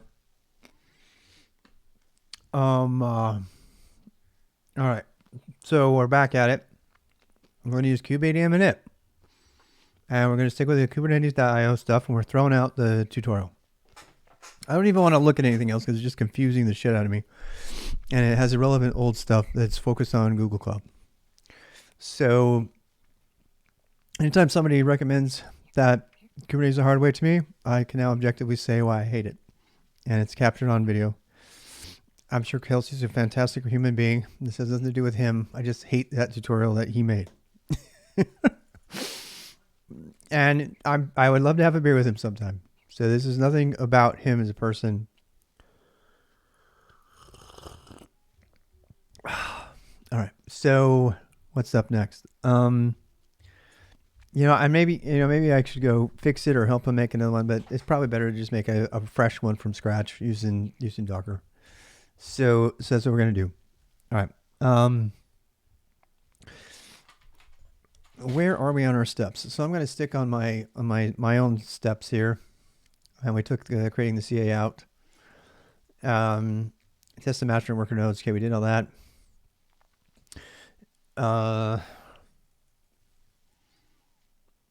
Now we're gonna this Qpdm stuff. This is actually coming much later, so I don't want people to get the wrong idea.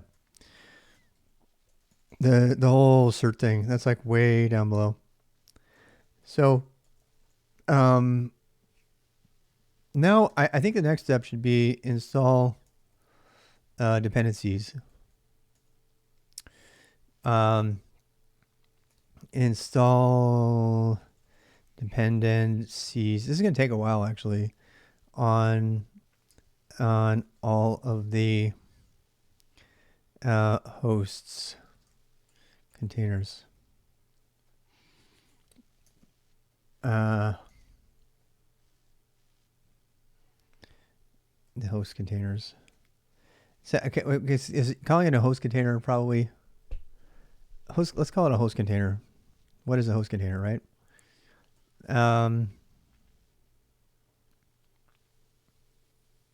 I think I may have found a word. I'm gonna make a ZETID about it. I am host container.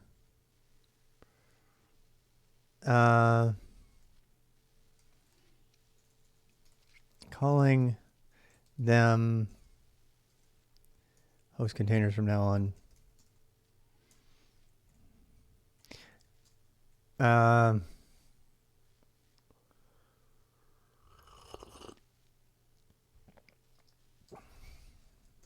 Containers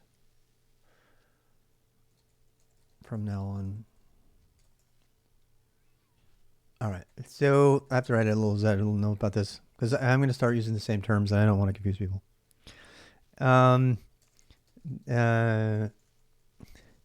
It's hard to identify a computer these days. So many different things can run an operating system while appearing to be completely different distributions of that OS. Oh, thanks, I screwed up. It's hard to identify. We have virtual machines, containers, hypervisors, and others and more. So knowing what to call something is really hard. The following, I've heard, let's see. I've heard all of the following terms used for the same thing. So compute instance, Google, host, machine, node, network, node, Kubernetes,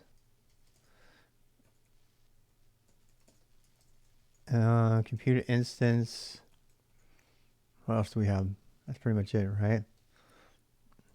And workspace, desktop, server, system. Some of these are qualifications on how that thing is used. I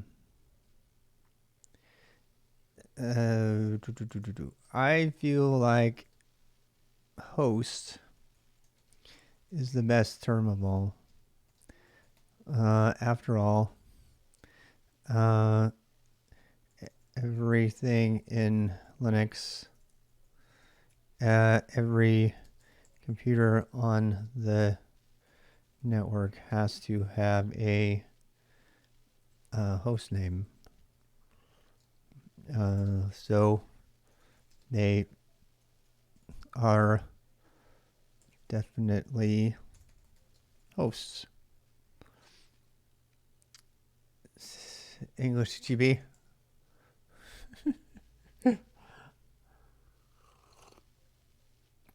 Which one did I do wrong? She says no. All right, so I should put keys back on, by the way. But are they?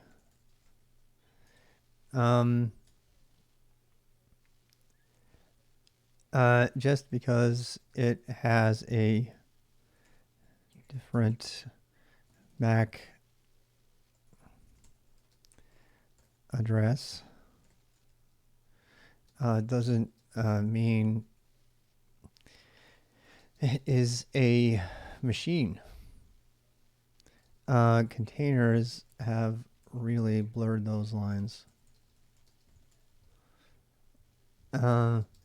So when using a container as a logical host,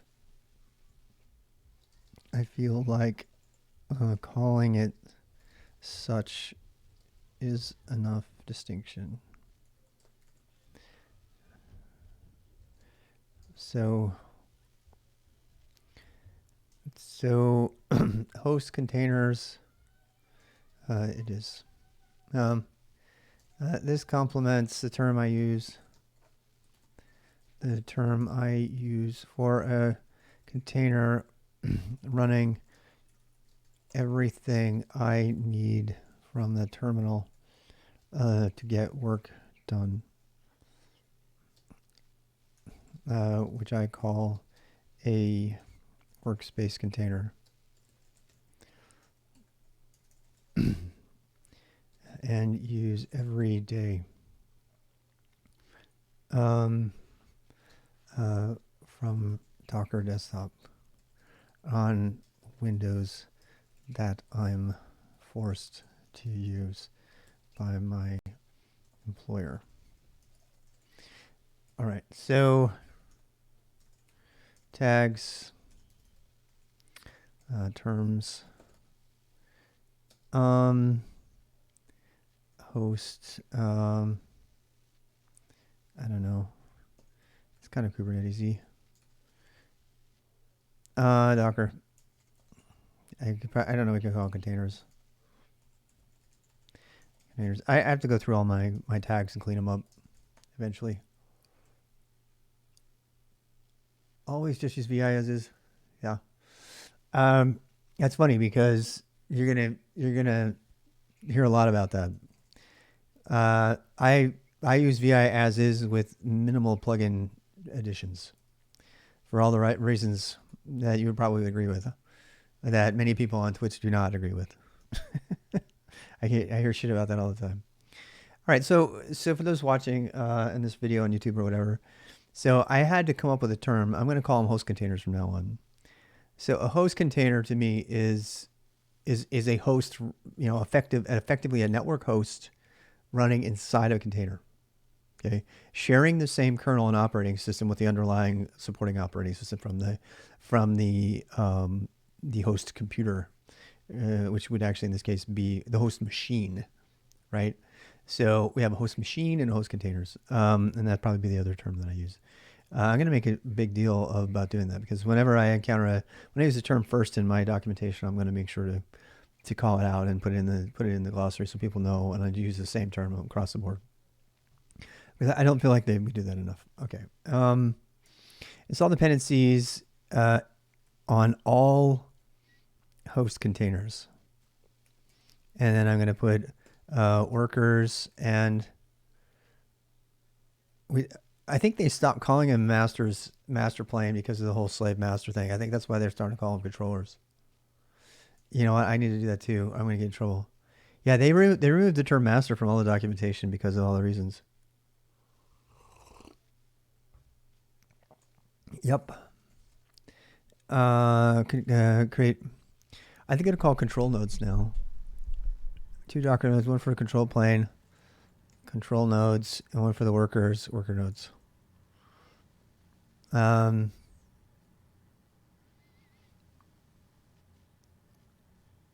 don't want to call them controllers because a controller is another thing. Create some control nodes. I'm going to look for this. What is the new Kubernetes term for master nodes control? I think there's actually a thing. I2C, electronics thing. Were promoted on Google. Really? Interesting.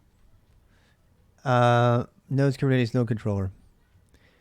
Nodes specifies how often Kubernetes posts. Node Kubernetes node controller. God, I hate doing this every time. I gotta find something in this doc so that I can search on. It'll take me right to the first one. Nodes. Nodes. Kubernetes runs on a workload by placing containers into pods to run on nodes. A node may be a virtual or physical machine. There you go. There's your definition right there. Controller and device is the way of today. I like device, yeah. Device is definitely hardware. I like that. I like using the term device as opposed to machine. You would think machine would have actually referred to a physical thing, but not anymore. Virtual or physical machine, depending on the cluster. Each node is managed by the control plane and contains the servers in necessary pods. So running in nodes. Typically, you have several nodes in a cluster. In a learning resource, you might only have one. The components on a node include a kubelet, a Qubit container runtime, and Qproxy. But now we know you have to put Qpdm on there as well. There's virtual devices. This is true. Thank you for bursting my bubble. Absolutely true. There are 2 main ways to have nodes added to the API server. The kubelet on a node self-registers to the control plane. Okay. Or another human manually adds the node to the project. I think that's using a join. After you create a node object, the kubelet on a node self-registers. The control plane checks whether the new node object is valid. For example, if you try to create a node from the following JSON manifest. Metadata, name, labels, name, my first node. Kubernetes creates a node object internally. Oh, that's right. So Kubernetes has a CRD. Actually, it's not a CRD. It has just a resource. CRDs are for extensions of the standard resources. And we call them resources now. We don't call them objects, thank God. There's documentation out there that I started with that called everything objects as opposed to resources. So, for example, a pause resource, daemon set's a resource, config map is a resource. And a node is a resource. So a node is a Kubernetes resource as well as the name of a virtual or physical machine that's running all the stuff required to make it into a Kubernetes node.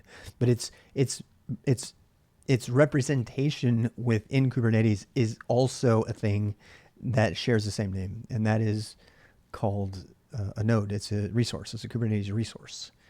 So you have node, the resource, you have node, the name for the machine running it that has all this stuff, and then you have node, the term from network engineering, which has nothing to do with Kubernetes, which is, hey, I'm a node here, and I'm connected to the network node. So you have the term node used quite a, not to mention the whole fucking JavaScript thing, which we won't even talk about, or graph nodes, and anybody who's done any rooted node trees knows graph is a node is an important part of a graph object data structure. My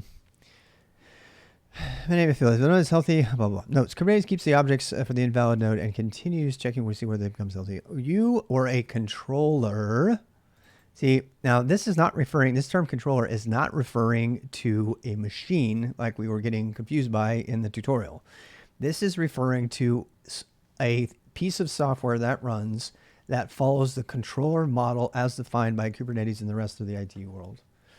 And that's what a controller is. A controller is a bit of software that can run in any different ways. It can be run as a pod, it can run as a standalone, it can run anything, but it follows a controller pattern, which is kind of a subscriber that watches the state and does things based on changes to the state. So the controller is what implements the declarative model. It looks at the declarations that come from Kubernetes. The Kubernetes is all about saying how we want things, and the controllers are all about saying, okay, let's make it like they just told me they want it. And that's what the controller's job is to keep changing things and make. So that's a controller. Okay, so it must explicitly delete the node object to stop the health check. Okay. The name of the node object must be a valid DNS subdomain.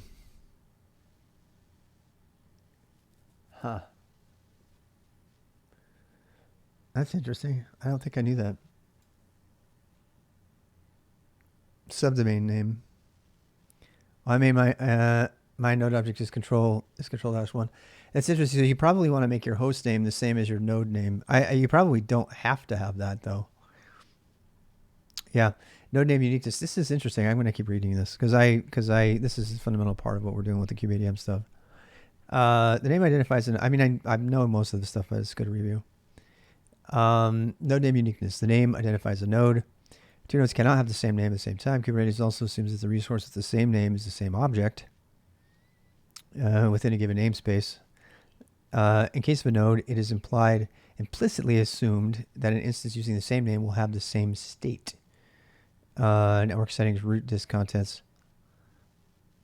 Wait, what? In the case of a node, it is implicitly assumed that an instance using the same name will have the same state. Network settings, root disk contents. This may lead to inconsistencies of instance was modified without changing its name. If the node needs to be replaced or updated significantly, the existing node object needs to be removed from the API server first and re-added. We just did that actually. We just did a drain and a cordon. We cordon, drain. Drain does a cordon, but we cordoned a bunch of stuff off and then we drained it. And that stuff's all going to get simpler when we start doing Kubernetes on metal. Self-registration of nodes. When the Qubit flag register node is true, the default, the Qubit will attempt to register itself with the API server. This is a preferred pattern used by most distros. Interesting. For self-registration, the Qubit is started with the following options. Path to credentials to authenticate itself to the API server. So when we do Qpdm, and init, I think we're going to get all those credentials and put them on everything. A cloud provider, how to talk to a cloud provider to read metadata about itself. We don't have a cloud provider, so I don't know if that's going to be needed.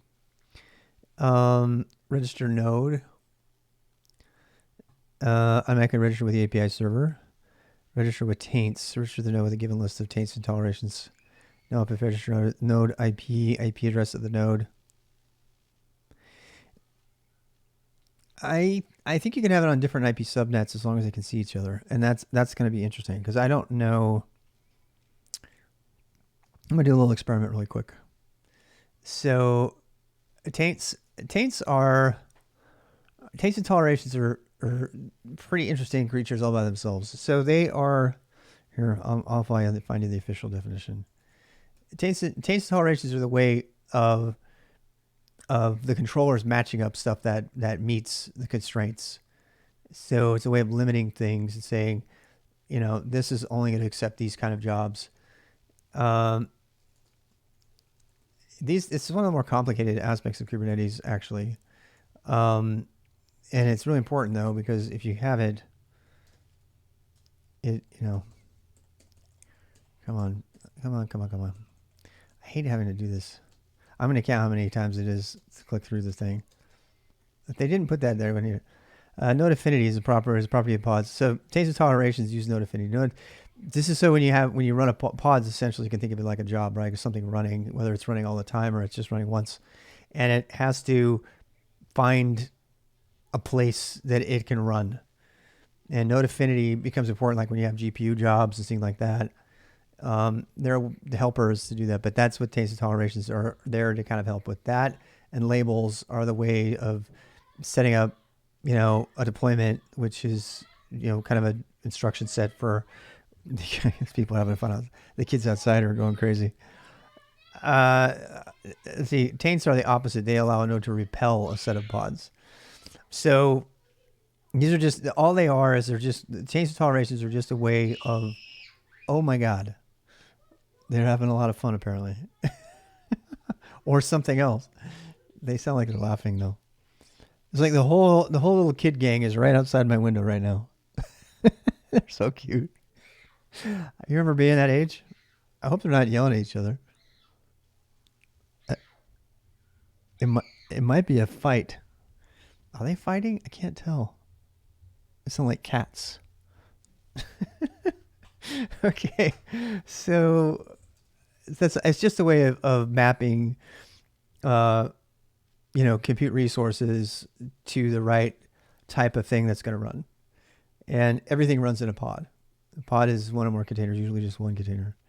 So those are the really basic Kubernetes things.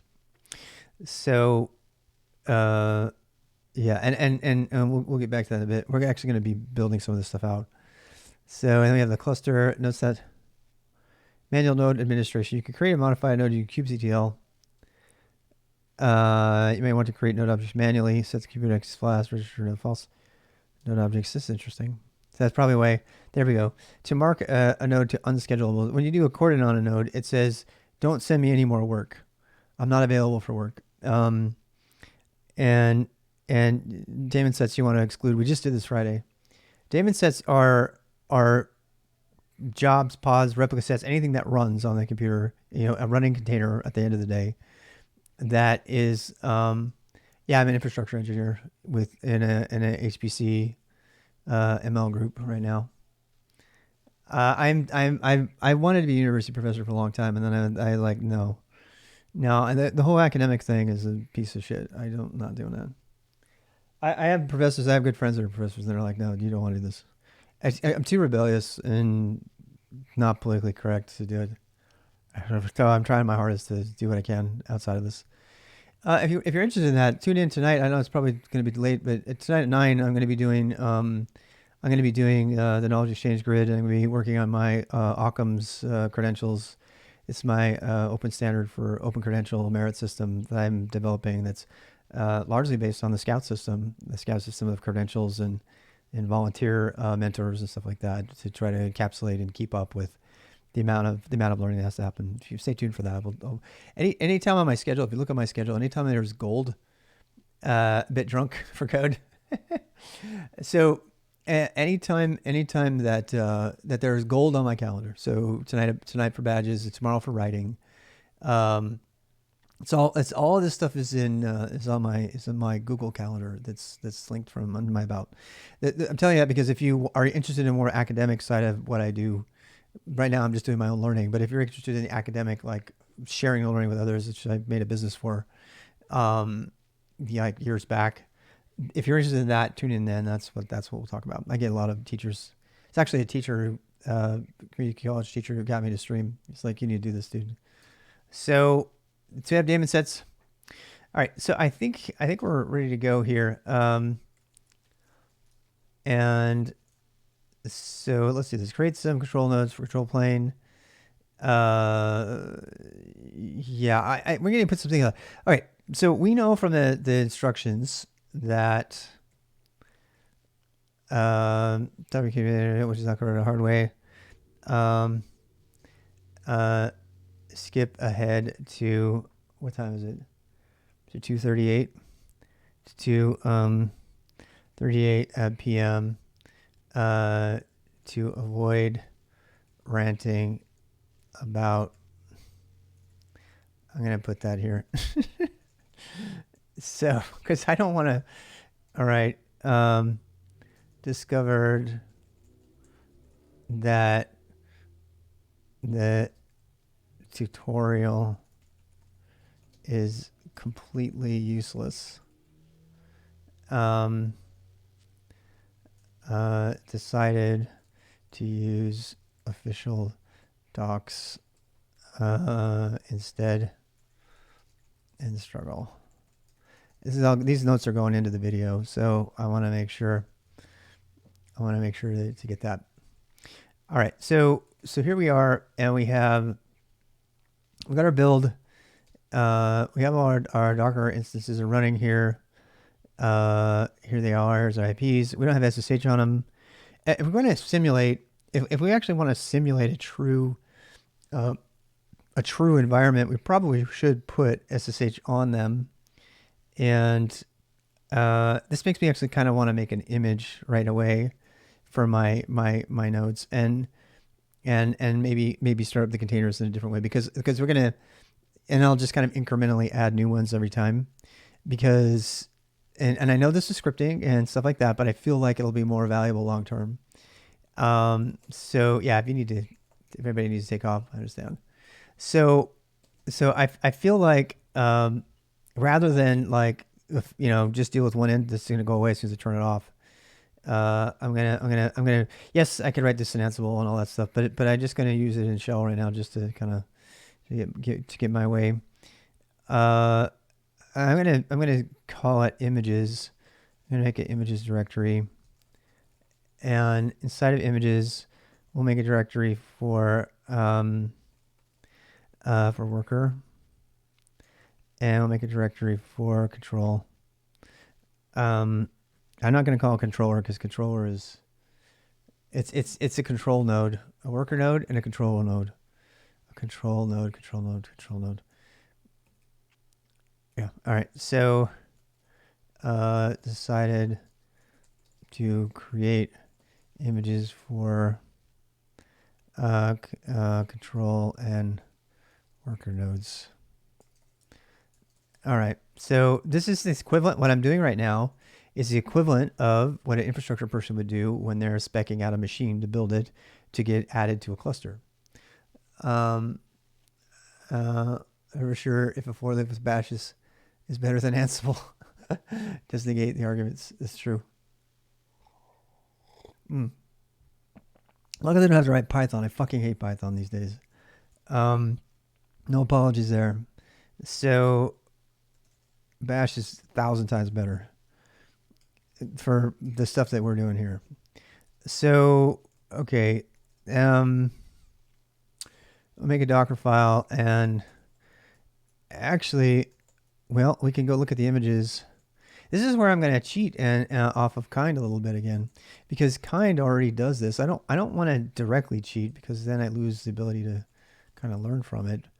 But is it what was it, the SIG? What's the SIG?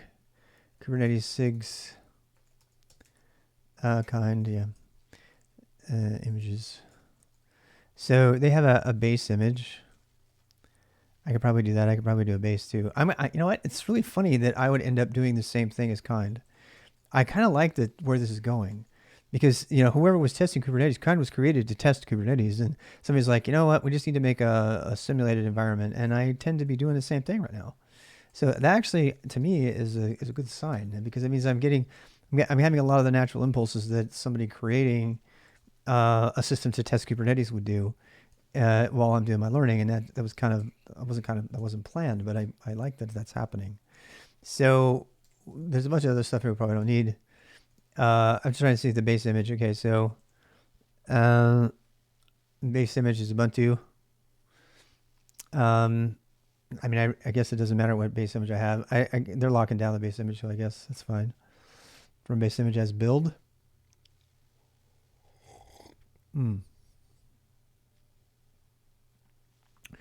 Okay, let's do that. I'm actually going to do this. I'm going to do this. Yeah. I don't know why people are doing this all the time, but I guess I should start. Wait, where am I? Am I in the wrong place? Oh, whoopsie. Damn it. Kind of put that there.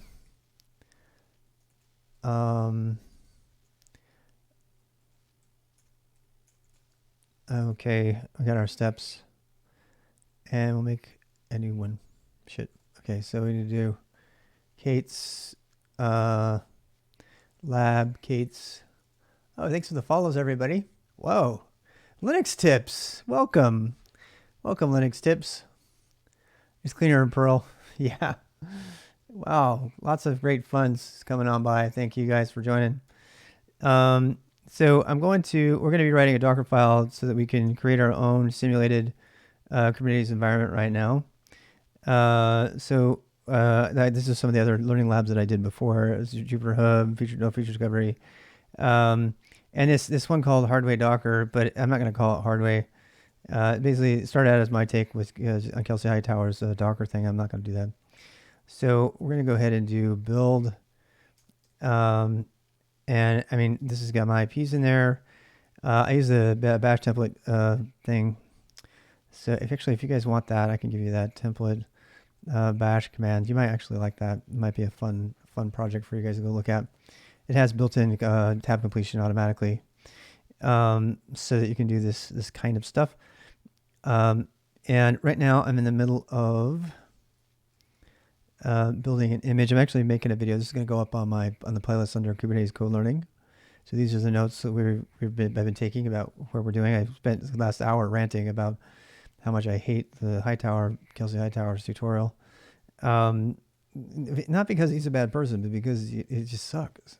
Okay, so, and then we're going to do here, we're going to say, what am I here doing? We'll change this to be image. We're going to say base. I'm going to call this the base. The base image. Then I'm building a Docker. So I have a Docker thing running here. These are all simulated machines that are going to have stuff on them, and I probably should take them all down. To tell you the truth, if you're new to Kubernetes, yes, I love Linux tips. He's great. Got a really great show going on over there. Been very kind to me as well, and I appreciate that. Makes me wish I spoke Portuguese. Tudo bem? Tudo bem? Muito bem. That's all I know. But I watch the Money Heist, and it makes me want to learn Portuguese so bad, man. I love it. Anyways, so anyway, it's actually called The House of Paper or something like that in Netflix. It's a really good thing. To the YouTube people who are wondering or watching this video, I just got raided by Linux tips. So that's what's going on. There's like 86 extra people here right now. And I don't know how long it's going to last. So I'm just going to keep working. So apologize to all the raiders. I'm actually making a YouTube video, so I'm kind of going to focus on that. I appreciate you guys coming on in. So what are we doing? We're making images here, and I feel like I want to go into the images. I'm going to make a base image, and I'm pretty new at making Docker files. I do love them. So we're going to do this. This has been a common practice I've seen throughout, where they set it as an arg. And I don't know why that is. It seems to be a pretty standard way to do things. So I'm going to use a tool that I made called YYY. It's a yank. I use Vim filters. Filters are the way to go. If you don't know what a Vim filter is, you should learn about it. That's all I'm going to say about that, because it takes care of all your woes. You don't have to deal. You can use VI. You don't have to deal with stupid fucking buffers and all that shit. You can use VI as God intended. So Docker build X automatically sets the org value. I'm kind of learning from this particular image how much stuff I need. I just needed to know what base image we're using, so I'm going to use that. I'm going to make sure mine is from the same base image. And then I need to figure out what the entry point is going to be. I think we'll probably just make the entry point just a good old bash or something. I usually do / entry point for my stuff. This entry point is doing entry point spin and net. Now, this is something interesting. When you make your Docker files versus regular containers versus running in Kubernetes, you have to have them so that they block. And if you don't have that, they will just stop working. And that's a problem. That's a problem. So you'll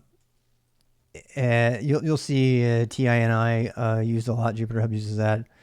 That's probably the biggest difference when you move from Docker to Kubernetes regarding your Docker files and your images, is that you have to be thoughtful about your entry points for your containers, because if you can't just take any container and stick it in a Kubernetes pod, it won't work.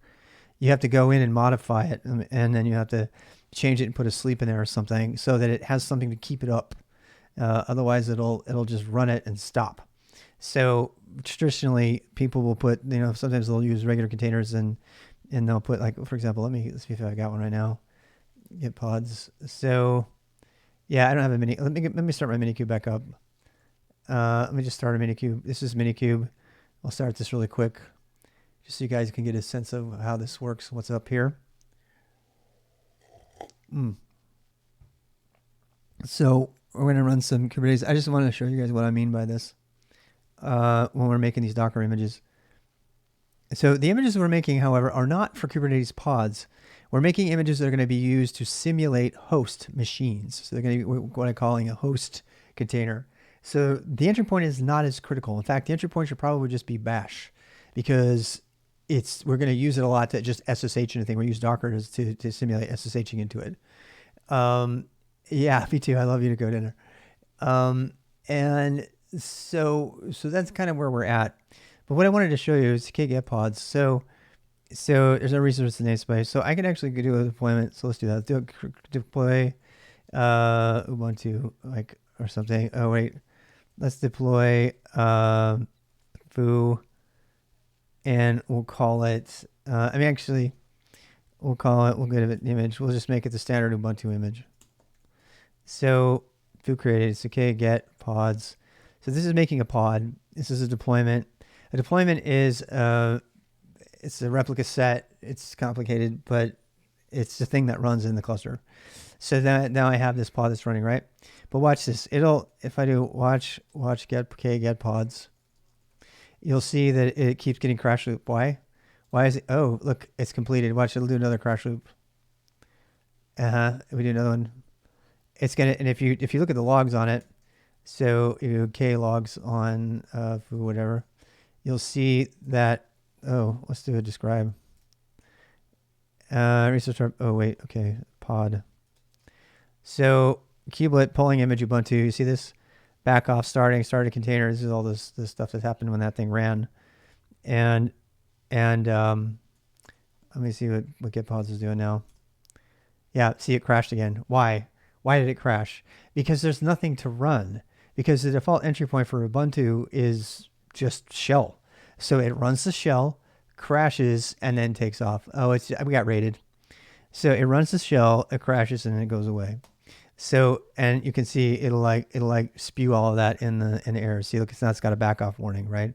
So that's me attempting to run Ubuntu inside of Kubernetes. Now, in order to get around that, you can go in there and edit the running pod specification by I can just edit pod tab, and there's a tab you do tab. So this actually opens it in my editor, and now I can go in and change it. But this is a spec for it'll just give you, since we got new watchers here, I can give you the overview. This is a Kubernetes resource. It's called the pod is the most fundamental Leaf resources. There's some 15 standard resources, and then billions of other resources, CRDs, custom resource definitions for every application that was ever made to run under Kubernetes. Yeah, it was a raid. Thank you. So here you have a pod. So the pod is the most fundamental unit of Kubernetes. If containers, a pod runs almost always a single container, but a pod can run more than one container. In fact, I'm going to show you right now. I'm going to inject a pod. I'm going to inject a pod with a sidecar container to just check network. stuff, and it's kind of a cool thing. But let me just give you the breakdown really quick. So every time, this is why they call Kubernetes people YAML programmers, because you spend almost all day in YAML. So you have an API version, you have the kind it's required, it's almost always first. You have two primary sections: metadata, which has got the labels and everything, which is used for node affinity and ways of separating out all the stuff to work within a specific area. And then you have names. You have a spec section. Now this is a deployment that I did. So a deployment, actually, oh no, this is a pod. Sorry. So this is a pod. So this pod has a container in it. It's an array, so it can have more than one container. But by default, it just has the one. And it tells you what the image name is. It tells you the pull policy. So if there's an update, it'll pull a new one. This is the whole declarative thing. It means that you declare what you want, and then the controllers make sure that what you want is happening all the time. That's Kubernetes in a nutshell. And then you have a name for Ubuntu. You have the resources, all this. But what you see down here, it does this volume mounts automatically, cluster first DNS, because it has its own internal, network within Kubernetes, which I'm trying to get my head around. It's very complicated. And then restart policy, so it's just restarting over and over and over again. Tolerations, these are whether a thing can go with it or not. It's like tolerations are, this is what I will tolerate in my node. Okay, so a toleration says, I'm a pod, I'm gonna run. But when it looks around for a place to run on one of these node machines, right? It's like it looks around for where to node. It gets picky, and it uses tolerations to say, okay, I'm going to look at you, node. It's like, do you exist? Okay, you pass. Do you have execute? Okay, then you pass. And then you can set up a bunch of tolerations, and that for your pods and your jobs and your deploys or whatever.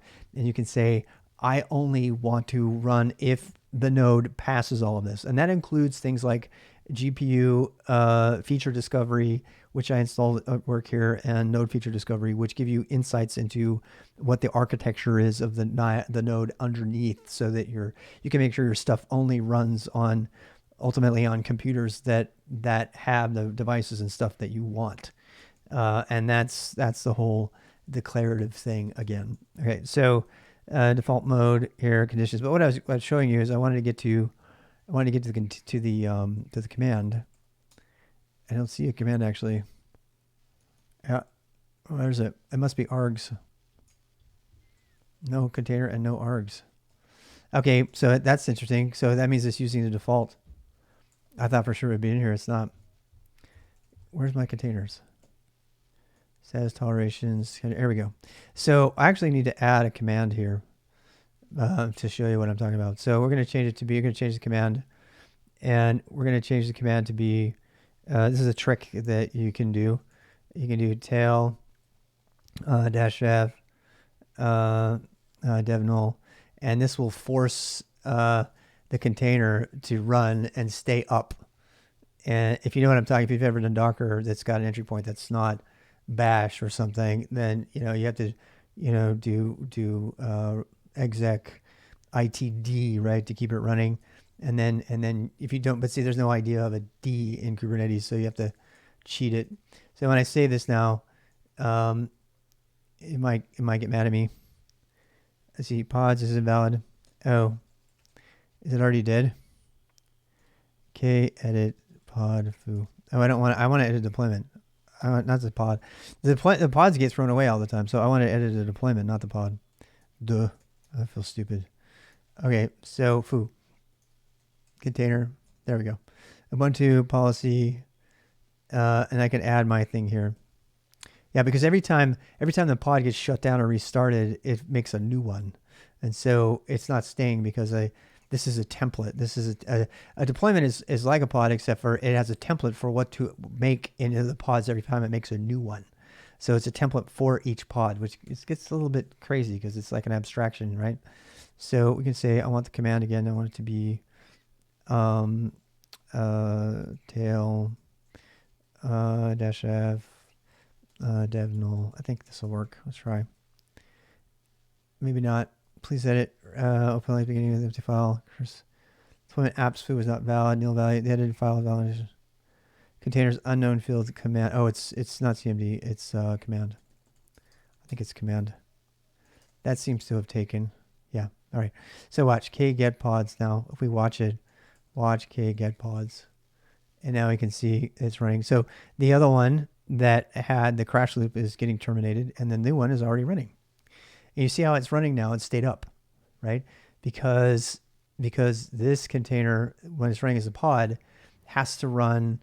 You have to give it a command to keep it up, to run in daemon mode. There's no -d in Kubernetes. So now what? Now we can log into the thing. So we can exec just like Docker, you can IT, and then the foo. And foo, this is a pod. That's what this is about. That's why it's because the number gets generated every time a new pod gets created.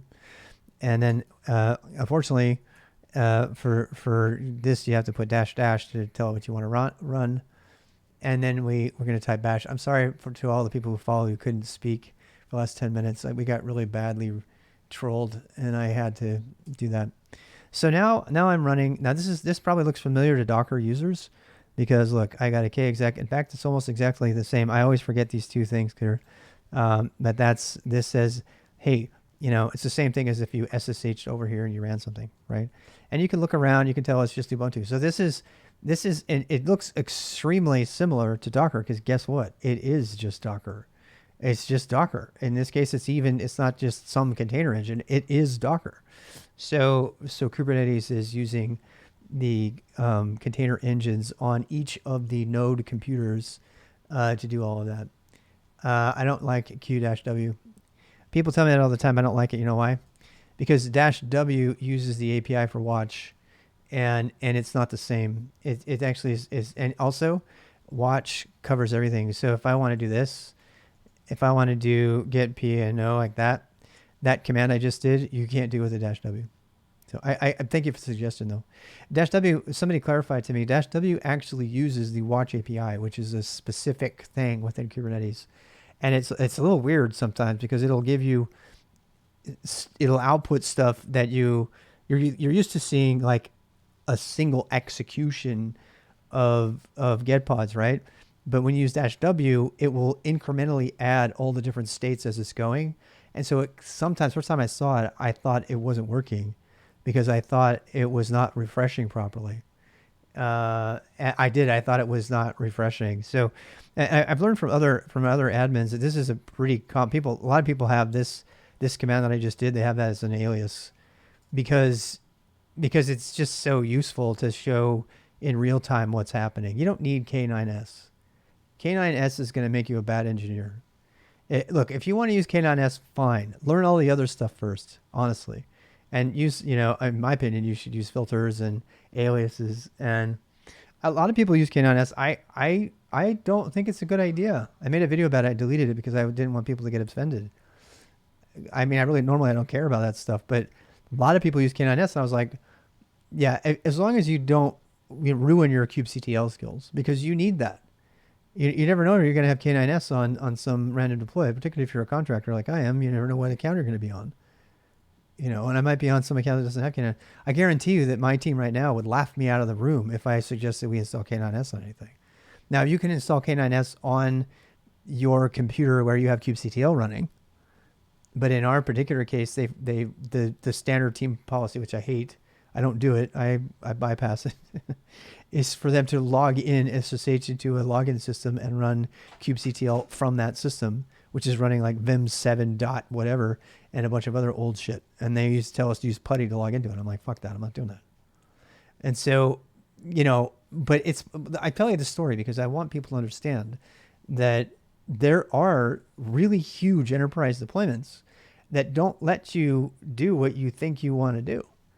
And you may end up being surprised and might have to use the minimum, technology. This is why I think progressive learning and progressive design applies to the tools that you use, the tools that you memorize anyway. Because if you memorize tools that are too high, and you don't have them, now you're going to be inhibited when you go to work on a system, if that's your job. If your job is to just be on the same computer all day, every day, and write Linux kernel code like Torvalds or Stallman or somebody, then sure, yeah, you use Emacs, use whatever you want, and use your favorite editor and thing, because you're never going to leave that computer. But if you're in the cloud native space or in the infrastructure space, you can't afford to do that. Not to mention you can't even use those tools on any certification. So that's I sometimes come off a little angry and assholey about that particular topic, but I have to keep repeating it because this isn't coming from me. This is coming from the people who hired me, as well as every other professional that's out there in the world actually doing this stuff. Most of them. So anyway, that's where that's coming from. It's not coming from a place of hate.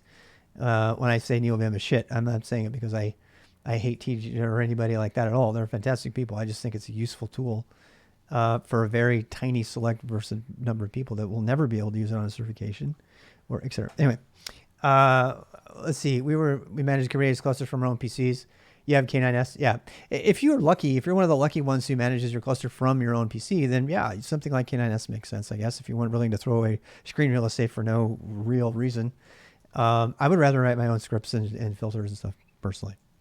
I don't personally, I think K9, I did a whole video about this, but I think K9s, it doesn't even follow the Unix philosophy personally. It just tries to be a monolithic application that does all things to everybody. And I personally don't like that. I like following the Unix philosophy and using the filters and commands that are minimal and et cetera, et cetera. I mean, yeah. So for example, this little tool that I just did here, right? Say I'm making a report or an email and I want to get that stuff right. Oops. So I go in here and I want to pull that stuff in here. So I go, okay, get PO and O and run that through a filter command. Boom. Then I got all my stuff and I send it off to my, I put it in Pandoc or something. Here's the output, and I can send this all through email, process it with Pandoc. I could turn the whole thing into HTML if I wanted to, with Pandoc. And now I have a web page, or whatever. I mean, this is the filter approach, and I believe that's a superior way to do stuff. But nobody has to. You don't have to agree with me on that. Obviously. Let's see. Stop signal. So this is just me looking for ideas for the entry point for this. Now, after I said all that stuff about Kubernetes, I'm going back to regular Docker land, where I'm going to make what I call a host container, which is going to just run and act like a worker. And so I'm going to go ahead and write that right now. Oh, this is the one that's from Kind. So we're going to have a base image. I actually don't know what I'm going to need to run here. I think I probably should make a CMD of bash. I wonder, I could actually just inherit that. Let's try that. Yep, let's do that. Let's do, I probably need to do Docker build. Yeah, let me, I need to get better with my Docker commands. Docker build dot, yeah. And I don't know why they use 21.04. I guess they just did for some reason. So here we have an image for Ubuntu 21.04. Why did I do that? Because we're going to now go back to looks like I threw it out. We're going to go back. Oh, wait. It's in this thing here. All right, so I'm using the graphic version interface because this is how you have to use it on the certification exam. You can't use links or something. So I'm getting used to how this thing looks by navigating it this way on purpose. I'm normally not a graphic web browser guy. All right, so we need to go find the kubeadm stuff again, and I don't remember where it is. So kubeadm. Kubernetes Qpdm, installing Qpdm, creating a cluster with Qpdm. Yes, that's what we're going to follow. Creating a cluster with Qpdm. Use Qpdm, you can create a cluster, blah, blah, blah. Simple way I do it. Before you begin, one of our machines using dev RPM Qctl Linux OS, I'm using a host container for that instead. 2 gigabytes of RAM per machine, 2 CPUs, full network connectivity, and turning swap off. And actually, I think swap is already off on these guys. Let's check. I should probably name that image. Pulling library Ubuntu. Did I give it a name? I didn't. Download new image for. I didn't give it a name. I didn't give my image a name. I probably should tag it. Yep. tag control control node. Okay, it's control node latest. Okay, so let's do this. Let's say I need to put that build this stuff in a build script. Yeah, I'm just gonna put it in there. Bin bash. Docker. All right, so okay, and then what? We have node latest. So I need to delete my other images. This is good for me because I'm having to do Docker stuff that I haven't done Docker stuff for like 2 or 3 months. So I'm really not good. Kill. Can I kill them all? I should probably not kill the JHub thing. That's my Minikube. Let me turn off the Minikube stuff. MQ stop. So that just it's a virtual machine. So that's just going to freeze the virtual machine that's running Kubernetes in it. And now we'll get rid of my JHub because I'm about to delete a bunch of stuff. So dkill. Can I do all? I guess not. I don't know. We're gonna find out. Help. Shit. Oh, dkill. Stupid. Signal. Start. Kill. Option container. Kill one of my containers. There's no -a, huh? Damn. Okay, fine. Controller 1. Can I use wildcards? I guess I can.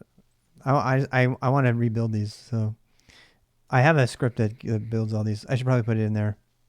I actually already have a cleanup script. I should probably do that. Yep. And I don't mind writing scripts for this because it helps me understand it. So DPS has got nothing running. Yeah. What happened? Oh, we got raided. We got raided by Linux Tips. He's a great Portuguese streamer. Yeah, he's a really nice guy.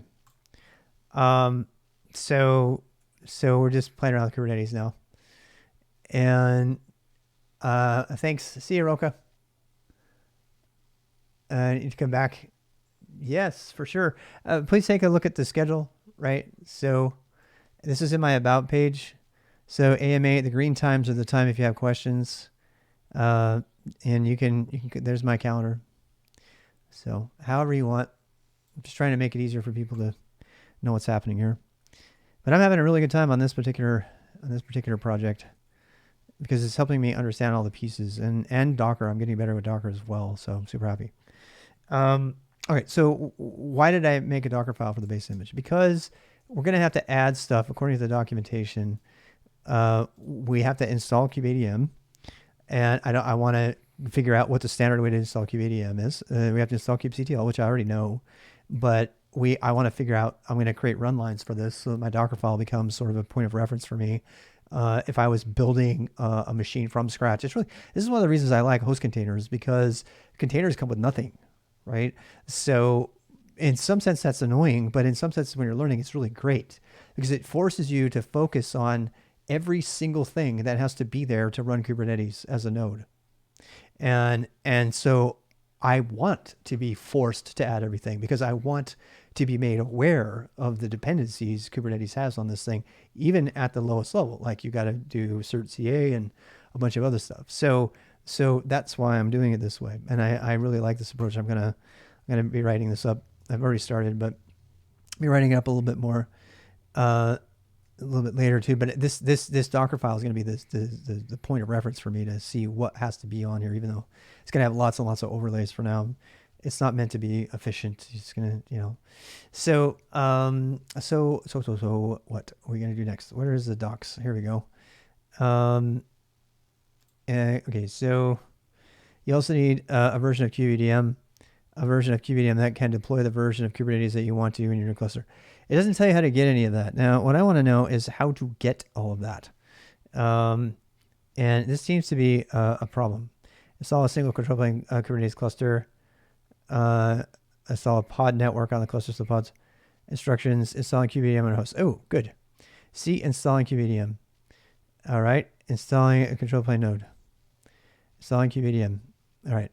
This page shows you how to install Qpdm toolbox. So we need one system that has Qpdm on it. Actually, we read already that we have to have Qpdm on every single node. So we have to have it on every single node. So using the Qpdm to create a cluster, we are going to, before you begin a compatible Linux host, we already read this one. This is the one we were on the other day. Verify your MAC address and product ID. We did all that. You can get a MAC address. Okay, so I think what I'm going to do is I'm going to have one of these running already as kind of a sample, and I'll just do a Docker run on this one.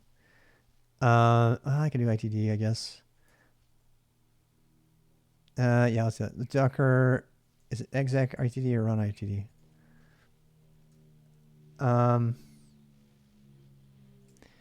can't remember if it's exec or run, but we're going to do Ubuntu -n. Actually, I already have all of this. Lab. No, I have this already. I have, where is it? It's under my steps. Yeah. So I have it in here. So yeah, build Docker run ITD network Kubernetes. Name. Do we still have the networks? I think we do. D network list. Yep. Okay. So we have the workers and we have the thing. All right. So we're making workers out of, and we're using the Ubuntu thing. I think we should actually, yeah,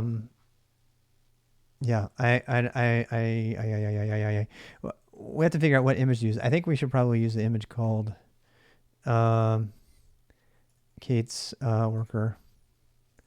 And then up here, I'm going to change it to be, it's not master nodes, it's control nodes.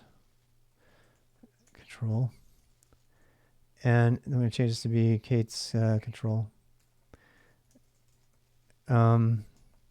Case control. Worker node, case control node.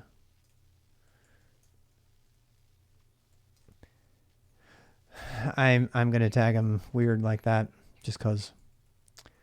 Yep, and then they're all on the same network and everything. Alrighty, I can do that. I need to make those images though. Okay, so we'll leave this around. The build will fail right now if I do that. So if I do build workers, it'll say nope, can't do it.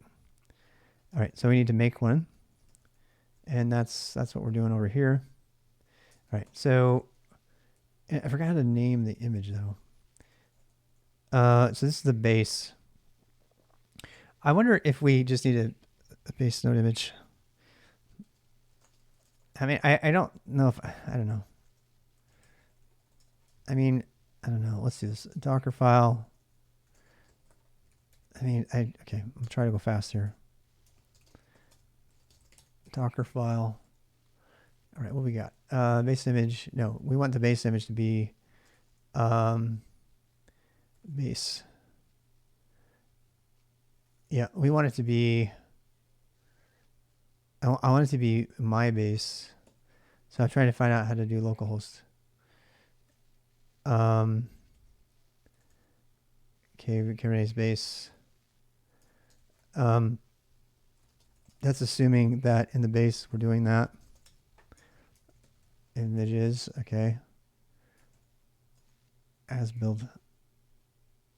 As build. I wonder if we should call it build. Docker file. Do we have a build? Did I do that? So D images. Correct. I don't think we have a build image. No. Okay. We have Ubuntu. Yeah. No. We have. What do we have? What do we call it? You see what they did here? They named it like the Kate's Minikube Cake Base. See, this is probably what I should do with mine. If I'm going to do it right, that's what I probably should do. Yeah, because then I can label myself. Yeah. It's just so interesting because I'm doing so many of the same things that Kind and Minikube do, and I didn't mean to reinvent the wheel, but this is super helpful. So yeah, I'm gonna go ahead and build a base. Yeah, and I think we're gonna have to tag it. Shit. To build control node. Okay, so let's do this. Let's call it RVX. I'm just gonna call it RVXGG because that's my identifier. And I'm gonna say I mean, what were the other ones? DPS more. No. D images. We had okay, Kubernetes K Minikube. Yeah, if I do this, then it will let me be my own identifier, and then I can do it locally. I don't. If I do the other ones, it'll try to pull from Docker. So this is this kindness node, but kindness is a Docker image. So I'm going to do a qualifier so that I can use my private registry, and then I can just tag them locally. Okay, so Kubernetes dash Minikube. I don't think we're going to do Kubernetes. It's going to be what do we want to call it? Kubernetes Kate's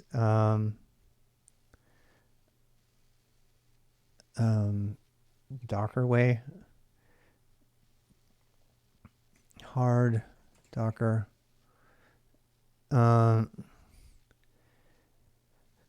Kate's hard Docker. I don't know. I don't know. I mean, I could make it the URL of the image. I don't know. Right now it's the lab, right? So, no, I'm not using Docker Compose. Don't want to use Docker Compose for any of that. The reason I don't like Docker Compose personally is because it's irrelevant in the Kubernetes world. And I don't want to waste time learning skills I don't need. And this is just basic Dockerfile stuff. There's people who disagree with me strongly on that. Q Macro, good friend of mine online, he disagrees. He thinks you should build on top of that, and I don't. There's just too much to learn, and I don't want it. But so no offense, but that's just not my thing. I mean, also I don't want to get too pulled down into making these images. The only reason I'm making the images in the first place is because I want to go through the process of installing the stuff on them as if, and I want to be able to recreate the steps of my installation so that I can put that in a step-by-step tutorial. This is the thing that needs to go onto it. By the way, if you want to, and then I can tell people, hey, but if you want to jump ahead to a finished Docker file that's got all of this stuff already installed, you can go to that point in the thing. Or if you want to see the steps of installation, which Docker Compose is good at doing. But so yeah. Yeah, I'm just going to do, I don't know if I need to tag this and get really crazy with it or not right now. I just have, I mean, if I try to push it, it's going to push it as Docker. I don't want to do that. I kind of want to force the tags to be, I don't want to accidentally push it or something like that. So RWX GG slash, I'm trying to decide what to actually name all of this. It's not kind, so I kind of want to create a name for it, to tell you the truth. Kubernetes. What is this approach that we're doing here? It's not the hard way. It's Docker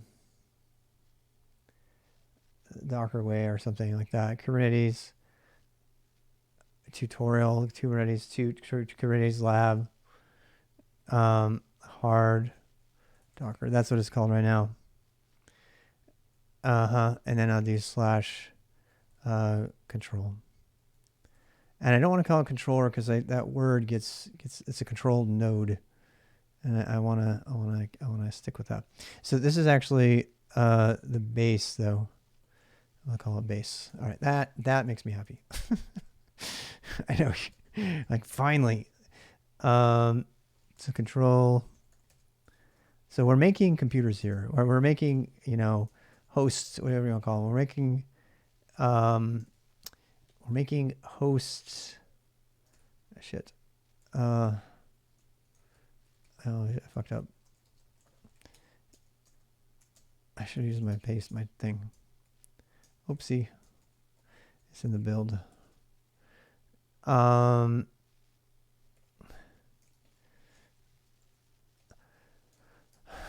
Okay. So there we go. We got Docker build. I mean, I need that because I needed the stuff on end. Yeah, and I guess I don't really care.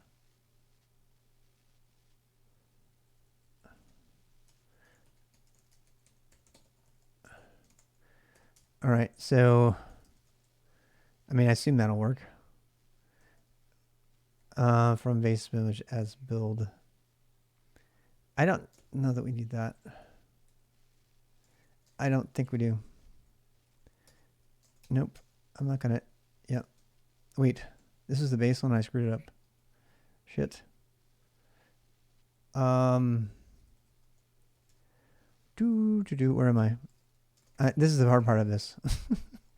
So, there we go. Okay. Not screw it up. What was it before? I think it was Ubuntu 21.04, right? Yeah, I screwed it up. Ubuntu. I don't know why Kind chose that one, but we're going to use that. So we're going to base image. You know, I wonder, because this is the tagged image. I wonder how you could make it. I guess you can't put the name in there. You have to do it in the build command, right? Yeah, I'm relatively new to Docker. I only started doing it about 6 months ago. So that build file is going to do it. And then the build file in here. Yeah, and I know this is where compose would be great, right? Because it would do all this for us. So we're going to build, this one's going to be called, but I want the processes to be really, really separated mentally for me. So what's this one? This is a control or the worker? Control. And we could put a make file on top of that and all that kind of stuff, or it's a script or anything. I'm shooting from the hip here. There's a bunch of cleanup that we'll do later. I want to get these things to be in here so I can start actually putting stuff on them. And yeah, we're gonna copy everything from control over here. Yep, and base is still the same. The builds will just be, let's see, back to worker. Yeah, how's it going, Almighty? Use code after opening a project. Not aware of a way to do that. Somebody here might know, though. Sounds good. Okay, so Docker file. Build worker. Okay, so yep, we just do B there and get that one built. Oh wow, that was interesting. Why is it doing that? From Barry's error, invalid character. Did it actually go try to find? It did. It tried to go get it from the actual internet. That is so different than Kubernetes. Oh my God. Kubernetes just uses the domain name as an identifier. It doesn't care about the image location. That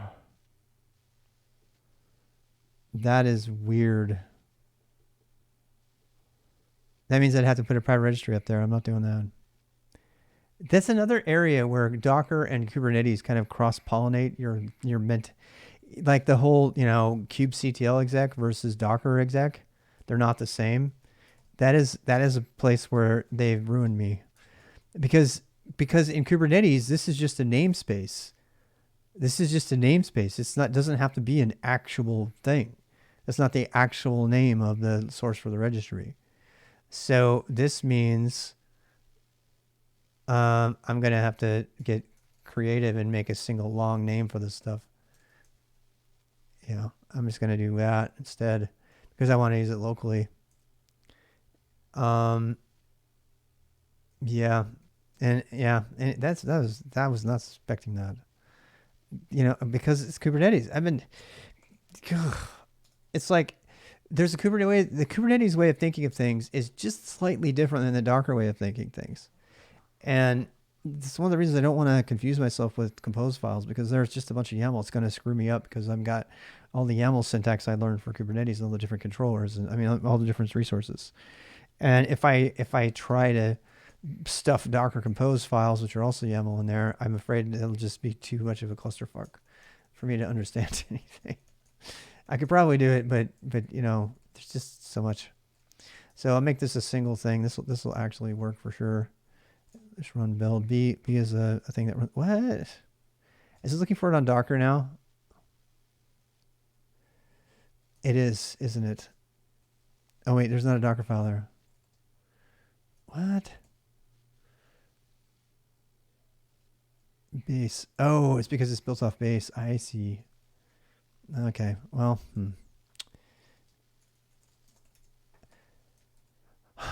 Okay, fine. So this has got to change to be dash base. All right. I'm still satisfied with this. I'm gonna keep going. This is actually fun. This is fun for me. Otherwise, I wouldn't be doing it. VA build. Yep. And I'm gonna change this one to be base. Yep. Oh. All right. So all your base are belong to me. Worker is good. Oops. Make sure you're good. All right. Build you. We're build this time. Oh, Docker file still fucked up. All right. Change you to that. All right. Build you. You should build this time. Requested resources denied because there's no Docker base. It does not exist yet. Okay. So we'll go into base and build this guy. Kubernetes Docker base. Yep. Now I go into worker. This is one of those things where a makefile actually makes sense. A lot of times you can get away with without a makefile and use just a regular shell script. Usually better. T is okay with URL. It's the from in the Docker. Yeah, it's pulling it from the internet. Oh, so it is the tag. Yeah. Interesting. I would think it would have pulled it from the tag, but I guess not. That's interesting. Yeah, because you if you're referring to pods and you're having pods containers, pods referring to other pods within a deployment, that's how they would be done. So I find that very interesting. Let's get Qpdm installed, and I gotta go. I'm kind of running late here. And I gotta close up this video. But I feel really good about where this is going. So even though it's kind of mimicking what Minikube and Kind both do, I kind of like that idea though, because going through the steps of making all those pieces logical or real is part of the experience of learning about it. So we have all of the systems that we need. We have all the images now that we need. So I can do D images. I just grab all the Kate's images, and there we go. There's my base and my worker. I don't have a control made yet, so we're gonna make that. I should probably do I should probably live up higher here. Yeah, let's do that. Let's do the images, and I mean, this is where the makefile would come in, but I don't remember makefile syntax. I used to use it every day, all day, for years, but I don't care to remember it right now. So we're just gonna do we'll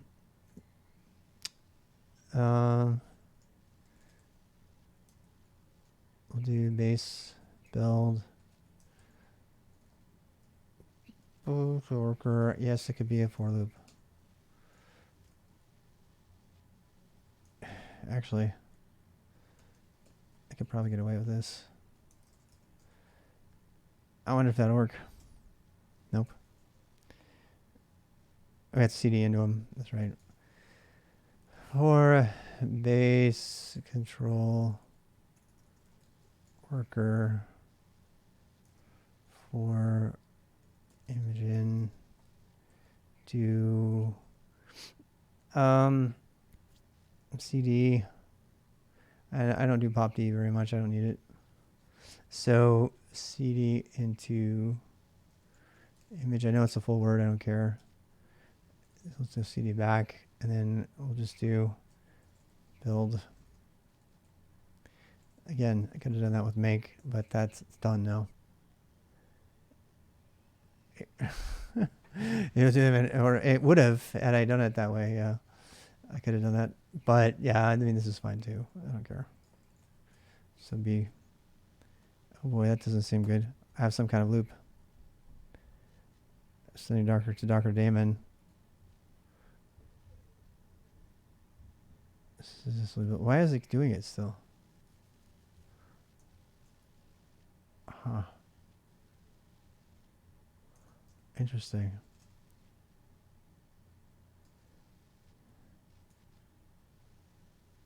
Huh. That was weird. Yeah. All right, let's not do the build. Let's just take that out. Let's see what happens. I mean, because it'll do all this stuff. Oh, I know why. Base images, control images. Oh, that's because there's no name. Can I work? I probably should put a thing in here. Worker. Yeah, I need to set that sheet here so I don't blow up again.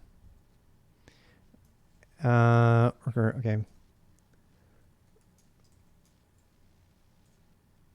Yeah. All right. There we go. So yeah. Where's my other PS command in here? Where are you, buddy? Nope, that's not it.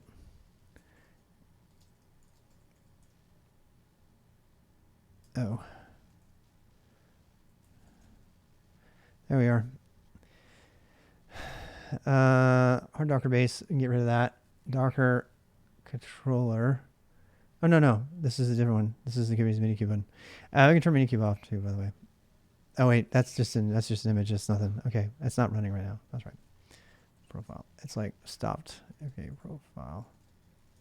Yeah, my Minikubes are stopped. Okay, good. Yep. All right, we are off and running. Now what? Now we're gonna go back and read this. Okay, so check network adapters. We need to get kubeadm on here and Qctl.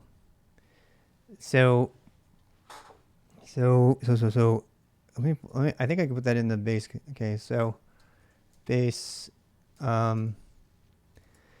We need to base Docker file. So we know that we need install Qctl. We need kubeadm. We need Docker on here. We need to have a Docker container on here. Install.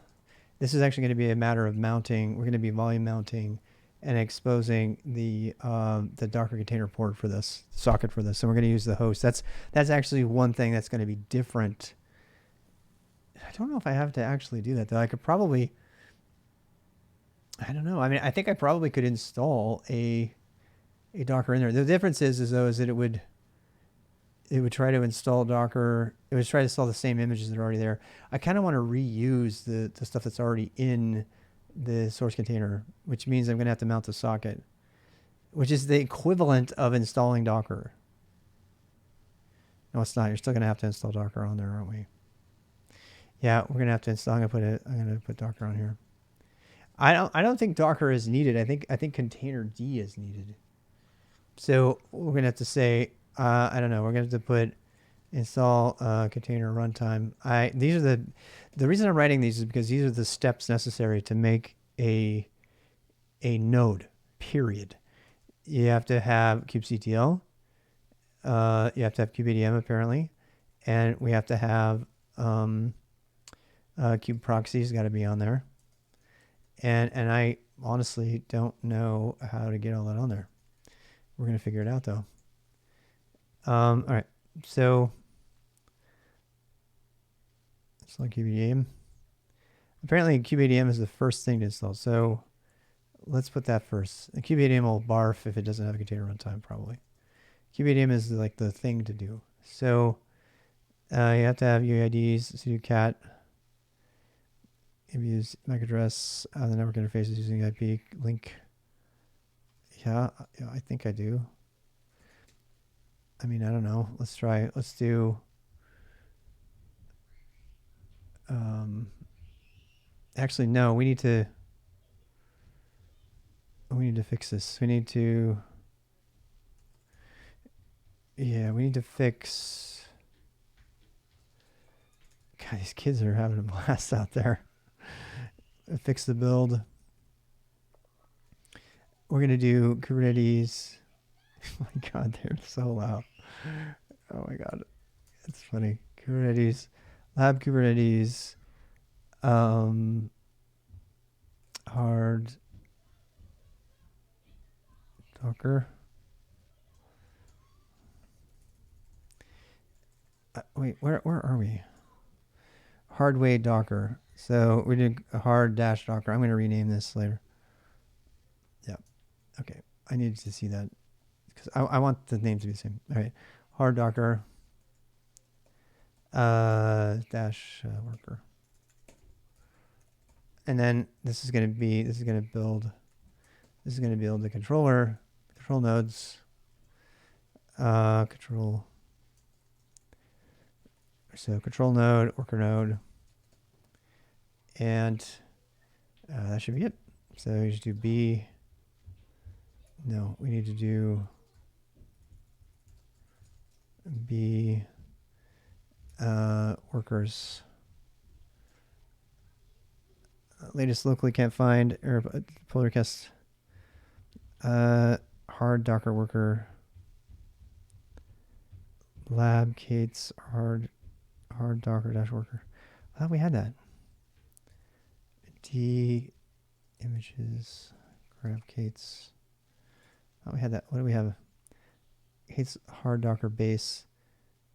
Lab hard Docker control.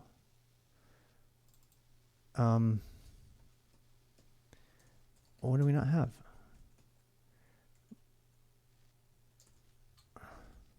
Oh, I did it backwards. Shit. I can't let that stand. So I had it right in here. God damn it. I mean, yeah, images, builds. This is fine. This is fine. I'm not gonna overly sweat it. Build. No, base. Docker file. No, we want the worker. And this we want to be, yeah, lab Kubernetes. Lab Kubernetes. And control. All right, here we go. Put lab here. All right, so that's all well and good. And I think we're going to be good now. So we do build control nodes. Browser's not there. Did not tag them.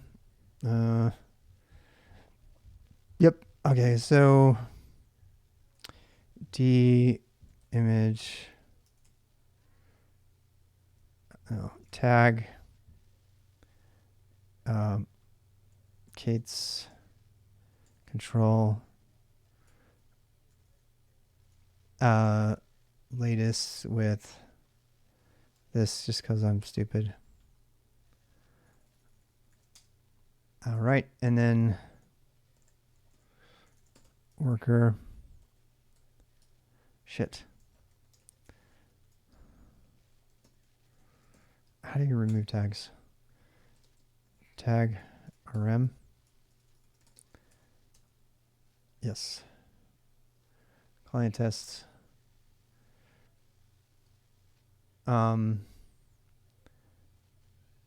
Base control. Kubernetes. We want to do the lab one. Where's all the lab ones? Here we go. Okay. Kate's lab hard Docker control. What?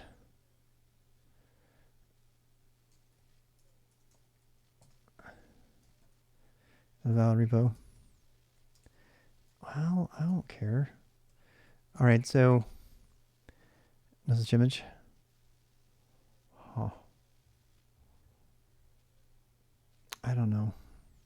I don't think I might have to just clean out all my images at one point. I'm not going to mess with it. It's taking too much time. All right, so yeah, I floundered a little bit with Docker, but we're there. Okay, so now I should be able to build control nodes. Control nodes. From Daemon conflict, the control one is already in use. Okay. How about we do remove?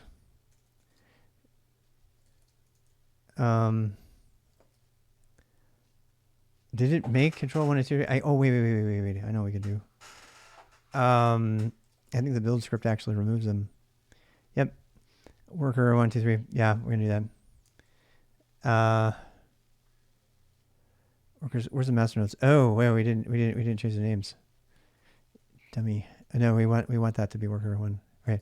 So let's do this. Let's do b control dot r. Did I not do?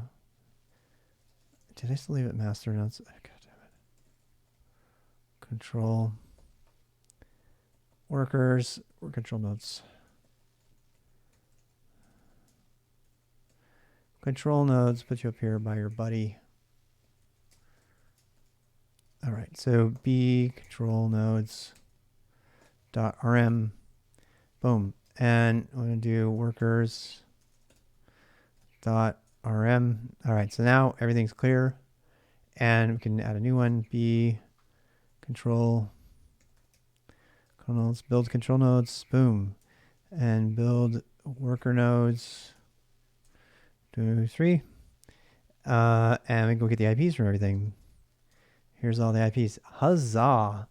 Okay, so we've got everything we need now. Now I know how to build it and tweak it. Now we need to put Qpdm on there. So let's go back to reading about that.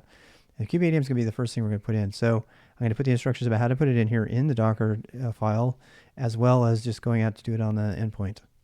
And then we'll redo the Docker file rather than having to redo it every time. So we'll kind of build it up as we go. And this is where the whole simultaneous thing comes in that they were trying to do. So what are we going to do here? We're going to go ahead, check network port adapters. Oh boy, what am I doing there? That is not what I needed. An IP bright table super traffic. So we need to make sure these systems can see each other. So one of the first things I'm going to do is I'm actually going to put SSH on here, which would be the case if I was doing it in production. So I'm gonna put SSH on her. Knowing how to install SSH on a node is a key skill. So I'm gonna do that. So we might have to do the basics for the apt-get stuff. I need to look at my workspace container. Where did I put that? My workspace container's got a Docker file that's a lot better. Here we go. So I need to do all of this stuff. Yeah. And I'm actually gonna copy a lot of that stuff out of here just straight up. So do I want man pages? No. So that's you know what? I'm gonna steal all of this. Do I need to get a key server? This is all if you want to use PPAs, and I don't want to use PPAs. If you want to install Git from the PPAs, yes, but I don't know why you would ever install Git on an endpoint node worker.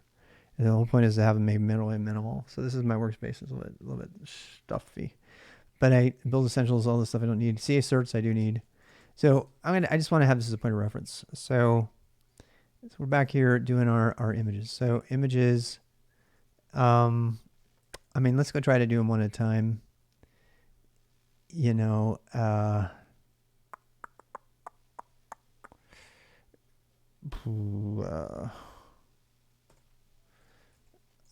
Kate's hardware Docker.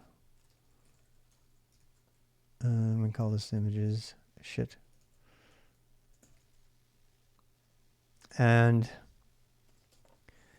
build a put here. All right, so what? So the base, we're gonna put the Docker file. We need to get, you know, stuff on here. So we're gonna look at this, and this is from workspace, WS. Yeah.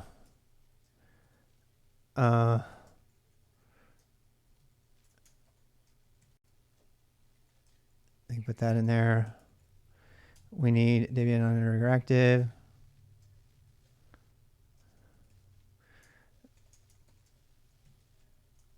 Okay, we need this. We need the yes and minimize.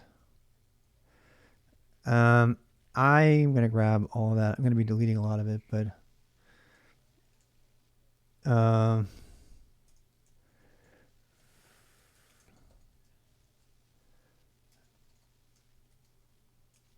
all right.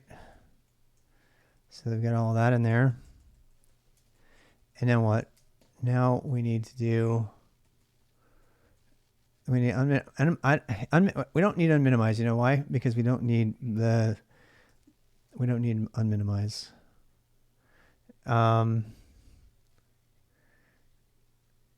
Yeah, and we don't need to minimize. We need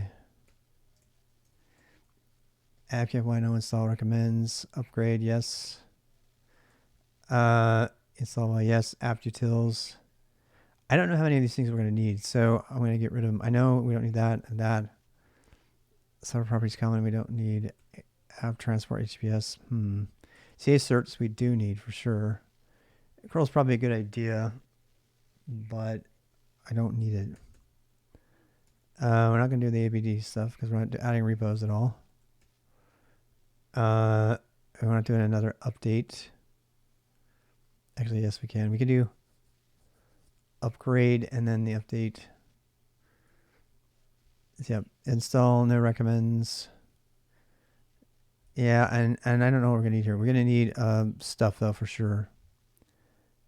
Don't need any of that. This is what clears everything out and clears it up. So, yep, we need, I mean, we can get vimtiny on there. I probably put, well, we have Vim on our, I'm modeling it after the endpoints we have at work. So the endpoints we have at work have Vim on them. And so this is all going in my standard image. This is, what I'm doing right now is effectively the same thing as deciding, I'm like writing an Ansible outline for a machine or something. It's just effectively the same thing. It's just doing it as an image. So yeah. And that should get us a start. Now we need Qpdm on there. Qpdm on there. That's the main reason for doing this. So, you know, where is that even going to come from? We don't know that yet. So, but actually, it would be probably nice to have. I guess I don't need ping on the images. I mean, we need SSH on there. We do need SSH. We need SSH. Yep. So SSH is the thing that's needed. Yep. Like somebody didn't delete the wrong thing.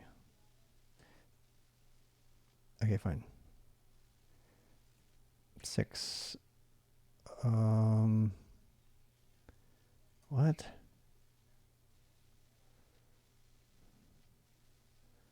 Oh, never mind. Whew, I was panicking there. Where's SSH? SSH pass, rsync. We don't need that. NetTools I do need. NetTools and SSH. We need lub curses. We're going to use tmux, but I don't want to use it over there. So it would be nice to have ed, but. So this stuff we definitely need. All right, so we put that on there. And this is just going to get SSH. It's going to get OpenSSH. That'll just get the client. That's not going to put the server on there, actually. Yeah, I don't remember how to do this called the client. I was looking at which one it is. We could use this HFS. That's cool. What is the Debian package for SSH server? I think it's -server, but I can't remember. SSH-agent, no. A server on Debian. SSH server on Debian 10.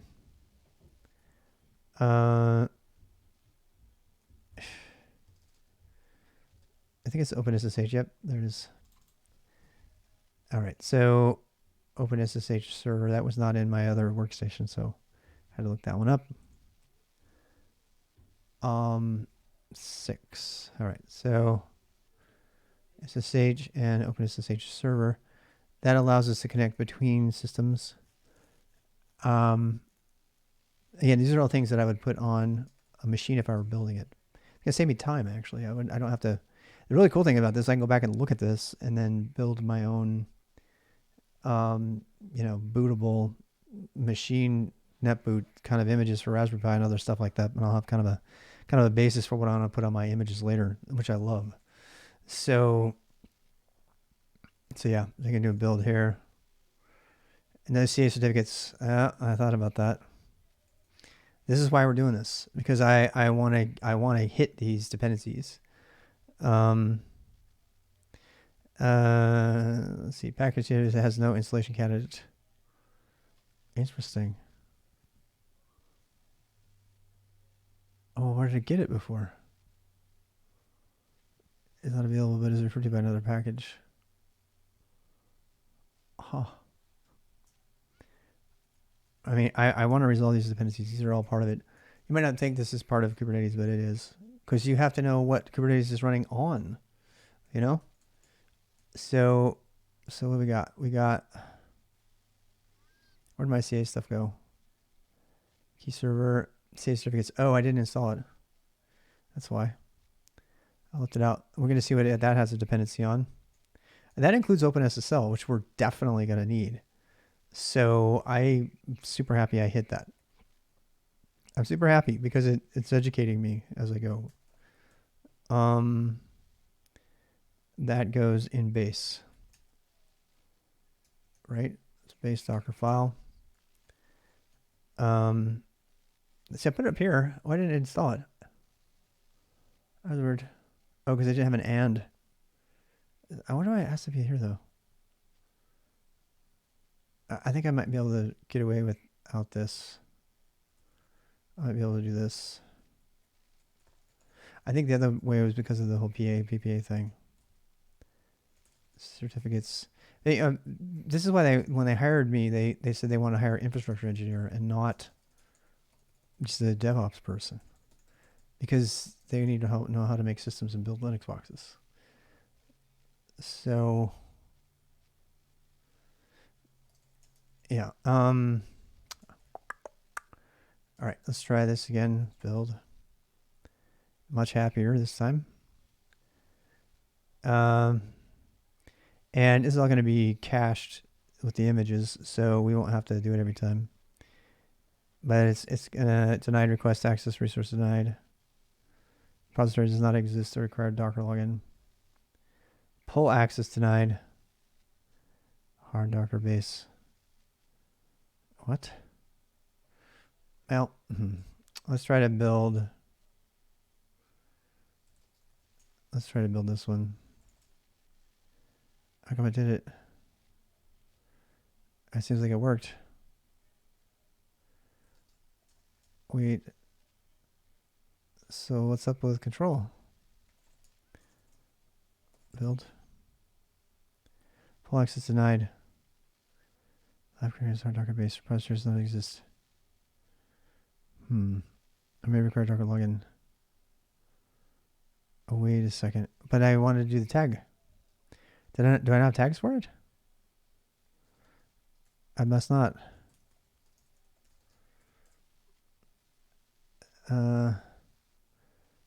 Okay, lab hard Docker base. Rocker. No, okay, it's like D RMI. All right, so untagged it. It's still there though. I mean, I could go ahead and do the rest. Our Docker control later. All right, so worker latest, and I had like a base too, right? Yeah, I mean, those are messing me up. So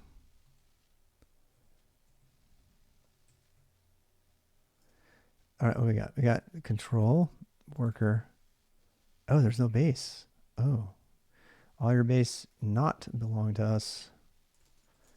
I fail. Build. Yep, there it is.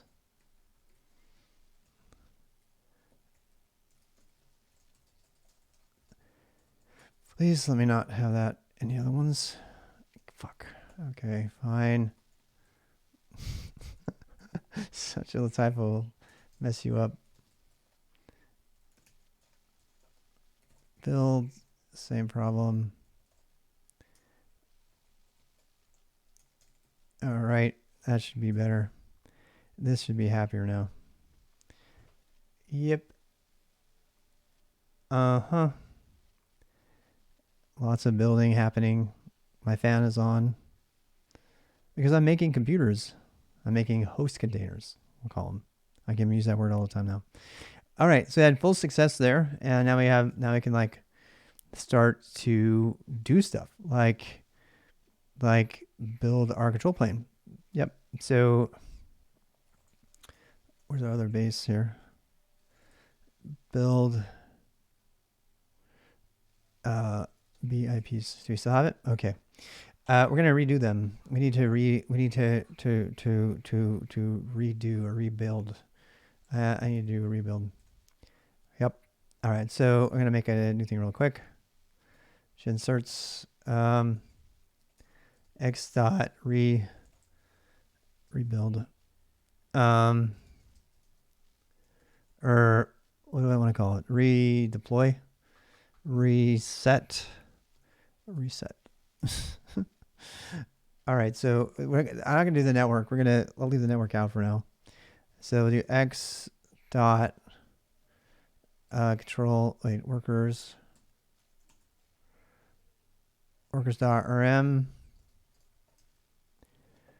I mean, I'm not passing anything, but whatever. Control nodes rm, and then x dot workers x dot control nodes. And now I have a new command. Reset. Boom. There we go. All brand new and spiffy. So now watch what we can do. We can say, we got new IPs, right? BIPs. There we go. So we go we do run, but no. D exec IT or well, let's go on the control plane. Control 1 bash. So here we are. Which vim dash version SSH. Which SSH? Oh, we didn't start up SSH though, right? We didn't start up. I wonder if I could have SSH into it. I wonder if it's even on my radar. Let's check. I don't think it is. I think it's a separate network. Oh my god, it's connected. Oh, that's super happy. That means we have it. That's what bridge is about. Yay, I'm getting it. D network ls. I'm starting to get it. That's why you want bridge. Host is on the same host, and bridge is like, now I can talk to you. There's like an app bridge or something. Oh God, that makes me so happy. You have no idea. So now that means I could SSH to the guy if there was an SSH server. I wonder if it's been sorted. Here, wait. So we're pretending these are our systems. They're not, but we're pretending they are. So ping, if I'm going to ping it, is there SSH server on it? Probably not, because they didn't start it up. Nope, connection refused. But if there were going to be one on there, again, we can use Docker for this, but I'm simulating if I were going to do SSH on there, right? Because you can do, all kinds of stuff. Ansible needs SSH access to it anyway, I'm pretty sure. So, so yeah. If I were going to do Ansible, I'd have to put SSH on the images anyway. Now I need to start up OpenSSH and add that. So I probably need to do, I don't know. I'm going to go to experiment. So we're going to experiment. We're going to do this. And then we'll say, was it, this doesn't have systemctl on it, does it? It does. Systemctl SSH start. No such file. Fuck. System, right? Yeah, there's no system on here. It doesn't have it. That's funny. Oh God, because it's got like tiny INI. It's like it's just a controller. It doesn't have anything on it. It's interesting. Because it's different. I would have to. The normal way of installing SSH on here would be a different thing, right? Normally installing SSH into a container image is stupid. You wouldn't do that. We're just doing this for the sake of simulation. So I'm gonna go look and see how to do that.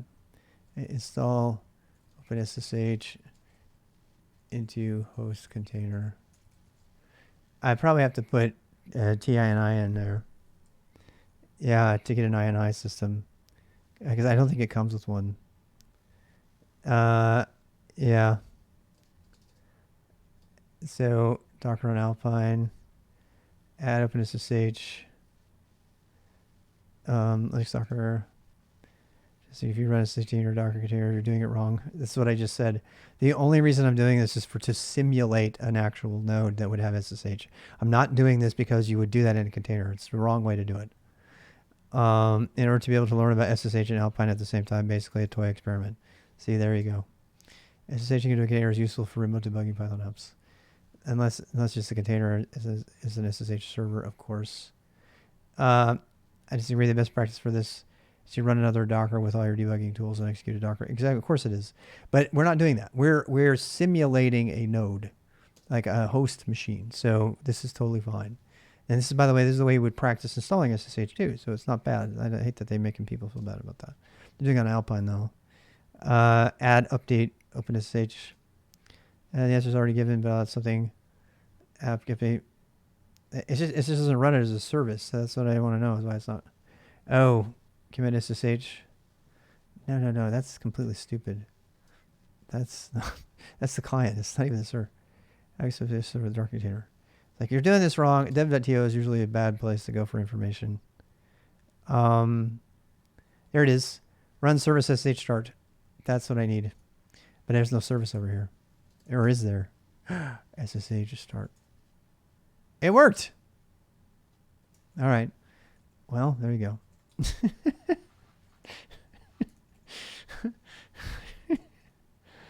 You know what it's time for? It's working! It's working! That's what it's time for. Okay.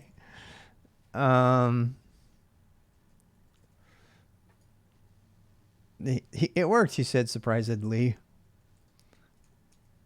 Oh, Linux Tips is still streaming. Oh, I guess he was just visiting for fun before he started his own stream. That was really nice of him. He's back up. I see him doing stuff right now, yeah. He's talking about some DevOps. He's back up. He's got 426 viewers right now. That's where everybody went, by the way. Because I was like, I had 200, all of a sudden I got like 50.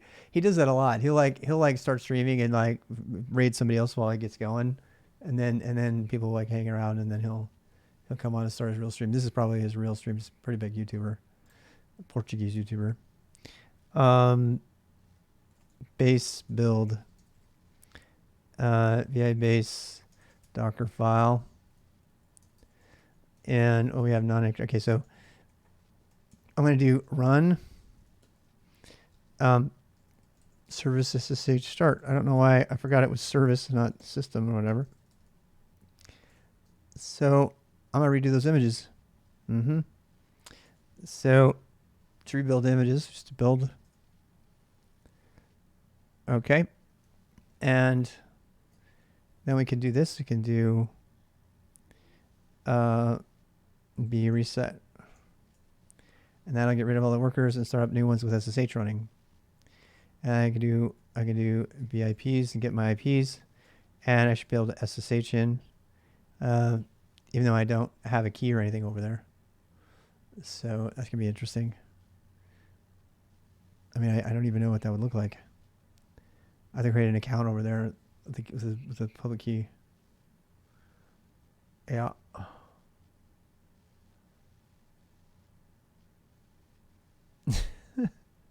Because I don't watch. I'll be able to, if I can SSH to it. What? Grumble, grumble, grumble. Grumble, grumble. Huh.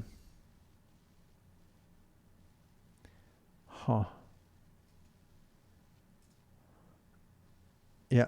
I wonder if it's for service. Status. Not right. Erg. System CCL status running. Why does it stop? Why doesn't it keep it running? Oh, because no. We need to tell it that we want it to stay on all the time.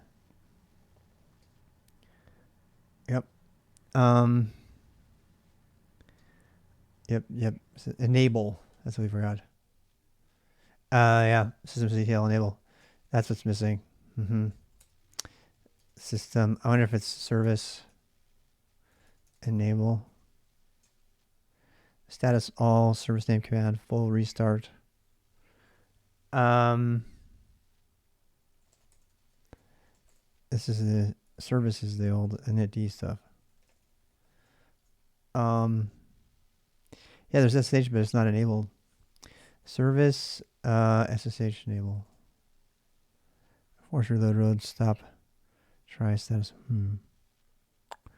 What's the equivalent of systemctl on here if there isn't one? It's not systemctl. It would be, what is it? I need to enable it. XIP.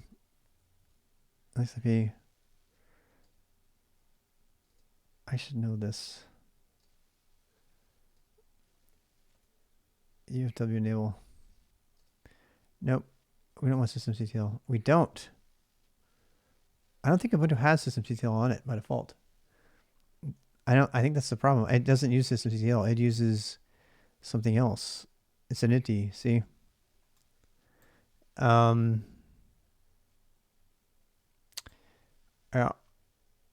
So I have to do an extra bit of research here. Okay. Enable SSH server in container. And they're going to be like, you're not supposed to do that. I know. No yum. I don't want yum. Got it. Run. Got it. SSH. No. Install. We don't have systemctl. We don't have systemctl. Start by installing and enabling SSH service. Apt-get install SSH. We already did that. Sudo systemctl SSH start. It doesn't work. CL. Yep. system detail is not on there because it's a container. This isn't a full image. I guess we're gonna have to install it. That I don't want to. I don't want to install it. I guess we have to though. Shit. Install. I didn't really want to do this, but I guess we have to. I mean, that's gonna make it more of a realistic machine, you know, even though it's like a host container. System D on Ubuntu container. They're like, why the fuck are you doing that? It is possible. SSD is the entry point. Yeah, but then we would have to specify bash all the time as our on our exec line, but there's nothing wrong with that. Yeah, I mean, we could just, there's a thing called Tini, you know about TINI? The Jupyter Hub project uses that. I've thought about using that too. There's already an INI system on there, so that's what I'm trying to think. I'm thinking about using TINI instead of putting full blown systemd on there. And this is because the systemd problem when I tried executing command systemd and get the following, that's not there. Again, I'm trying to simulate real machines, so just for the sake of learning, and these have no relevance outside of that usage. They are completely irrelevant. That's a bad practice to use anywhere in any other way. Explaining why there is no systemd process C here, because systemd is part of the core OS, and that's never going to be added. Why not try to divide your process into services? Check out Docker Compose. Haha. Yeah, Docker Compose would do that kind of thing, but again, I don't want to learn Docker Compose right now. So he expects sysc group to be mounted. Yeah, you must take the container sys privileged where this happens. Docker run C group privileged. Yeah, I don't want to do that. I definitely do not want to start mounting sysfsc group from my host system. That's a bad idea. You go ahead and run systemd. This is one of the reasons I hate systemd. I hate it. It's for all this. It's too monolithic. If you have systemd running properly, you can simply use docker stop. The point is based on my research years ago. I mean, I could make it. You're right. I could just have it run it, but it would have to be part of the entry point, right? And that's one of the reasons they use TINI as the base entry point for these kind of containers. We probably should have that. We probably should have that actually. Yeah, we should probably make. I should probably put TINI on there. I need to learn about TINI anyway because I need to do some stuff for Jupyter Hub. Container to be available as Docker Hub as init Ubuntu soon. For now, book copy. Yeah, I think I'm going to use TINI. But see, that kind of departs from the whole Kubernetes training stuff. Possibly be done before. Get a foundation for the Docker host. Docker file needs a configuration, which cleans from services you probably don't want inside Docker container. There is no system workaround from systemd from Moby. Run systemd set of multi-user. There is no systemd. You can't do that. That's a lie. Around from the console. There you go. Exec sbin and init. See this? You could just use init. Yeah, but see how they do that as a startup? This is where TINI comes in, because then you can have multiple things starting up with TINI. And I think I want to get into doing that because that's something I regularly do. So I'm probably gonna go that route. I just haven't done it yet. Docker exec tty desktop blah blah blah. Work inside a properly configured container. All these people are totally wrong. Welcome to Stack Exchange.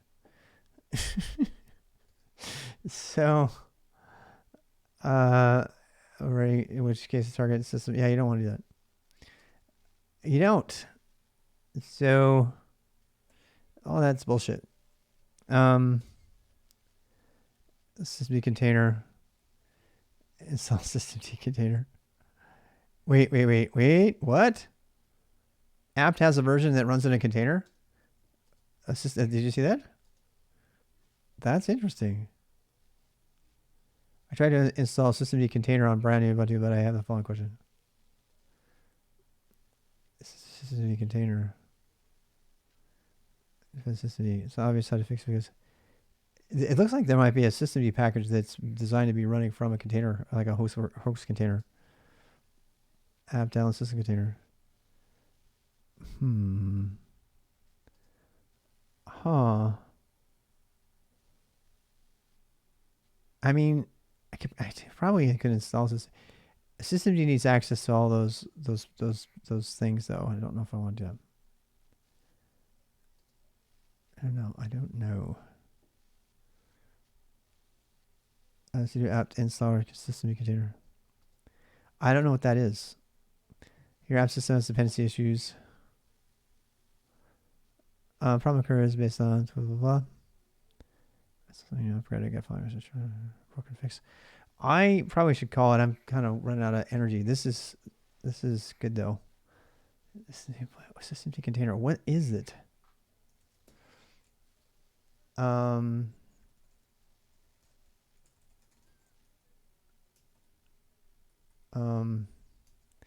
is it? It's I can't remember it. Systemd container end spawn tools.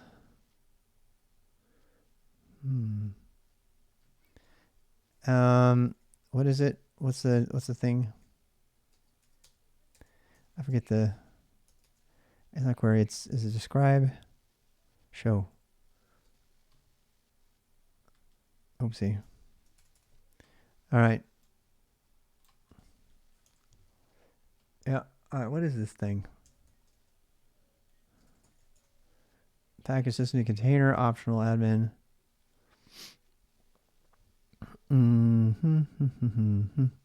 This package provides systemd tools for nspawn and container VM management. Oh no, we don't want this.